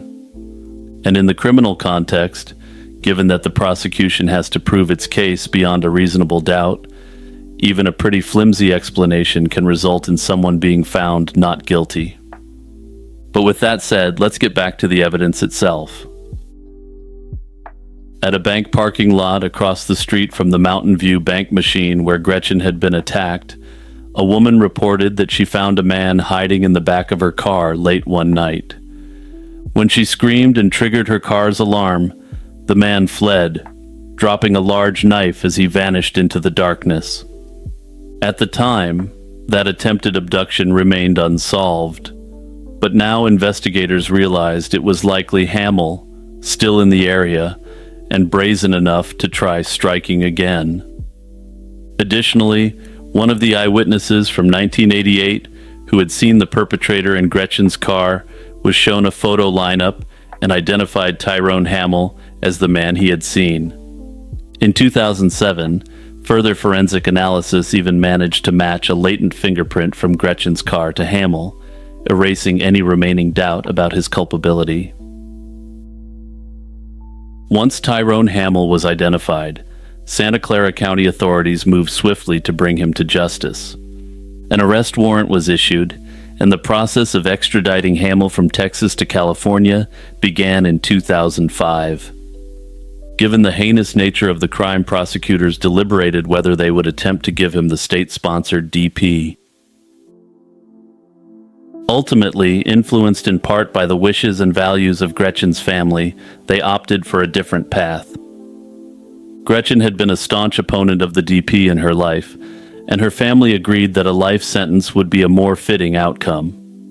In January 2008, nearly 20 years after the attack, 41-year-old Tyrone Hamill pleaded guilty in a California courtroom to the first-degree slaying of Gretchen Burford. He confessed to the horrific crime and offered a tearful apology for his actions, though any remorse he expressed rang hollow given his extremely disturbing criminal track record. A judge sentenced Hamill to life in prison without the possibility of parole, the maximum penalty short of getting the DP, ensuring that he will spend the rest of his days behind bars. The story of Gretchen Burford's slaying and its ultimate resolution is one of heartbreak, perseverance, and the power of modern forensic science. What began as a tragic, unsolved mystery in 1988 became a testament to the dedication of investigators who refused to give up. It's also a reminder to investigators to secure all the evidence they can. The blue paisley hat that once seemed to be simply the lost property of the perpetrator turned out to be the key to cracking the case, thanks to advances in DNA analysis. Hey everyone, it's Jimmy here, taking a moment to remind you to like and subscribe and to hit the notification bell. Also, remember to search up Lazy Chill True Crime wherever you get your podcasts, and don't forget to follow for more content. A quiet suburban community in Virginia was shaken by a grisly discovery on April 2nd, 1982. Early that morning, the body of a woman, wearing nothing but a pair of shoes, was found on a wooded path just yards from a school in the town of Montclair. She had been shot execution style with a single bullet to the head, and the way the perpetrator discarded the victim so close to homes and a school was shockingly brazen. It would take several days before the victim could be identified as 43-year-old Hilda Amelia Roche of Lake Ridge, Virginia. Hilda Roche was an independent woman building a life for herself in Northern Virginia. At 43 years old, she was a divorcee with a stable career in a civilian job at the Department of the Army in Arlington. Friends say Hilda was sociable but careful about whom she trusted. By early 1982, she had begun venturing out to meet new people, cautiously exploring the local social scene. On Friday, March 25th, 1982, Hilda went to Rafters, a popular singles bar in Alexandria, looking to unwind. That night, she met an intriguing man and hit it off with him. Hilda was charmed. She later told friends she had dinner with this stranger, and even went back to his apartment that evening. She was impressed by the man's suave persona. He seemed to be single, attractive, and apparently wealthy, even driving an expensive car. He claimed to be a government contractor from Florida and said he lived at the nearby Oakwood Apartments in Alexandria. Oddly, Hilda never revealed this mystery man's name to her friends. One friend, sensing red flags, warned Hilda not to believe everything the man said, cautioning her not to fall for his flashy tales. But Hilda was optimistic about her new acquaintance, and perhaps thought her friend was a bit jealous. She made plans to see him again soon, not realizing that this chance meeting was about to lead to tragedy. A week after Hilda's night at the bar, a terrifying sequence of events unfolded. In the early hours of April 2nd, 1982, a passerby came upon a horrific scene near an elementary school in Montclair. The body of a woman lying on a footpath. The victim was completely lacking in clothing except for a pair of tennis shoes, and her remains had been dumped alarmingly close to nearby homes and the school grounds. She had been slain by a single shot to the back of the head, and evidence suggested she was subjected to an indecent assault as well. It took about 3 days for authorities to put a name to the victim. When Hilda Roche failed to show up at work, concerned colleagues notified police, who went to check on her townhouse. Inside Hilda's living room, officers found her purse with identification, including a military identification card. Using that information and fingerprints, they soon confirmed that the woman was Hilda Roche. Those lost few days before identifying Hilda had set the investigation back, but now detectives could begin retracing her steps. Evidence in Hilda's home painted a chilling picture of what had occurred.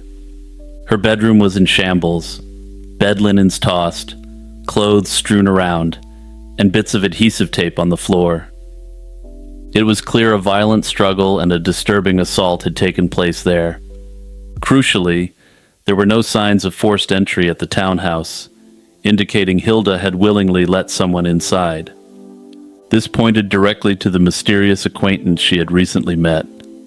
Later, residents living near the wooded area where her body was found recalled hearing a single shot in the pre-dawn hours of April 2nd. Though investigators could never confirm it, this was likely the exact moment Hilda was slain. With evidence suggesting Hilda knew the perpetrator, detectives turned their focus to her recent contacts. Friends immediately brought up the unknown man from the bar, the charming stranger Hilda had met at Rafters just days before her death. Investigators zeroed in on the one concrete detail Hilda had shared about him. He lived at the Oakwood Apartments in Alexandria. Police combed through tenant records for that large apartment complex, reviewing hundreds of files in search of anyone matching the description of Hilda's mystery date. After this exhaustive effort, they narrowed it down to 32 possible names of men who fit the profile. Even with a suspect list, detectives needed a definitive link. They soon learned that on the night Hilda met this man, she had lost her wallet at the bar. Strangely, despite just meeting, the man had left his phone number with the bar's staff so he could be contacted if the wallet turned up. Indeed, a few days later the wallet was found, and the man retrieved it with the intention of returning it to Hilda. Finding this sequence suspicious, police turned to an unconventional tool: hypnosis. The bar manager who had interacted with the man agreed to hypnosis to help recall details she couldn't remember consciously. Under hypnosis, she managed to recall portions of a phone number that the man had given her. Investigators compared that fragment of a number against the phone records of the 32 potential suspects. It was a match. One of the numbers roughly corresponded to a 38-year-old former Oakwood tenant named Gregory Richard Barker. Gregory Barker instantly became the prime suspect in Hilda's slaying. Detectives discovered he had moved out of the Oakwood apartments shortly after the slaying and left a forwarding address in Las Vegas. By the time police checked Las Vegas, Barker had vanished again. They also had solid physical evidence. Fingerprints found in Hilda's townhouse matched Barker's prints, tying him directly to the scene. Based on the evidence, authorities suspect that Barker used the lost wallet as a pretext to get into Hilda's home. He likely came over pretending to return it, then attacked her. After overpowering and restraining Hilda, Barker forced her into the trunk of his car and drove about 9 miles to the wooded area near the school. From there, he is speculated to have marched Hilda into the darkness where the unspeakable horrors ended up taking place. As the investigation dug into Barker's background, they found that much of his persona was a lie. He wasn't the wealthy, successful individual that he had claimed to be. In truth, Barker was a former U.S. Army officer with a checkered past and a history of delusional thinking. He had served 2 tours in Vietnam and rose to the rank of captain before leaving the service in the 70s. Despite his decorated military past, Barker's life after the Army had veered into deceit and crime. He was obsessed with spy novels and, police suspected, prone to delusions that he was some kind of secret agent on a mission. Investigators also feared that Hilda might not have been Barker's only victim. The brutality of the crime led authorities to wonder if Barker had slain other women before, and at the time they were able to tentatively connect him to other slayings. However, in subsequent years, these cases were all resolved, and he wasn't responsible for any of them, and it's unclear if Hilda was his only victim. They also discovered that he was wanted in connection with a string of bank robberies in Nevada. By 1991, nearly 9 years after Hilda's slaying, authorities turned to television as a last resort to flush out their fugitive. Hilda's case was featured on Unsolved Mysteries and America's Most Wanted in 1991, putting her case in front of tens of millions of viewers. The move paid off quickly, and a viewer in Phoenix, Arizona recognized Barker, who was then living under the alias Alex Graham and working as a telemarketer. On April 25, 1991, just one day after the Unsolved Mysteries broadcast, FBI agents swooped in and arrested Barker at his Phoenix office without incident. The man who had eluded justice for so long was finally in custody. After his capture, Barker was first sent to Nevada to face charges for the bank robberies. He was convicted on those charges in late 1991 and sentenced to 20 years in federal prison. Next, he was extradited to Virginia to be held accountable for Hilda's slaying. Rather than go to trial, Barker opted to plead guilty in May 1992. He agreed to a hefty 110-year prison sentence, with 50 of those years suspended. This was effectively a 60-year term for his horrific crimes and ensured that even at age 45, Barker would spend the rest of his life behind bars.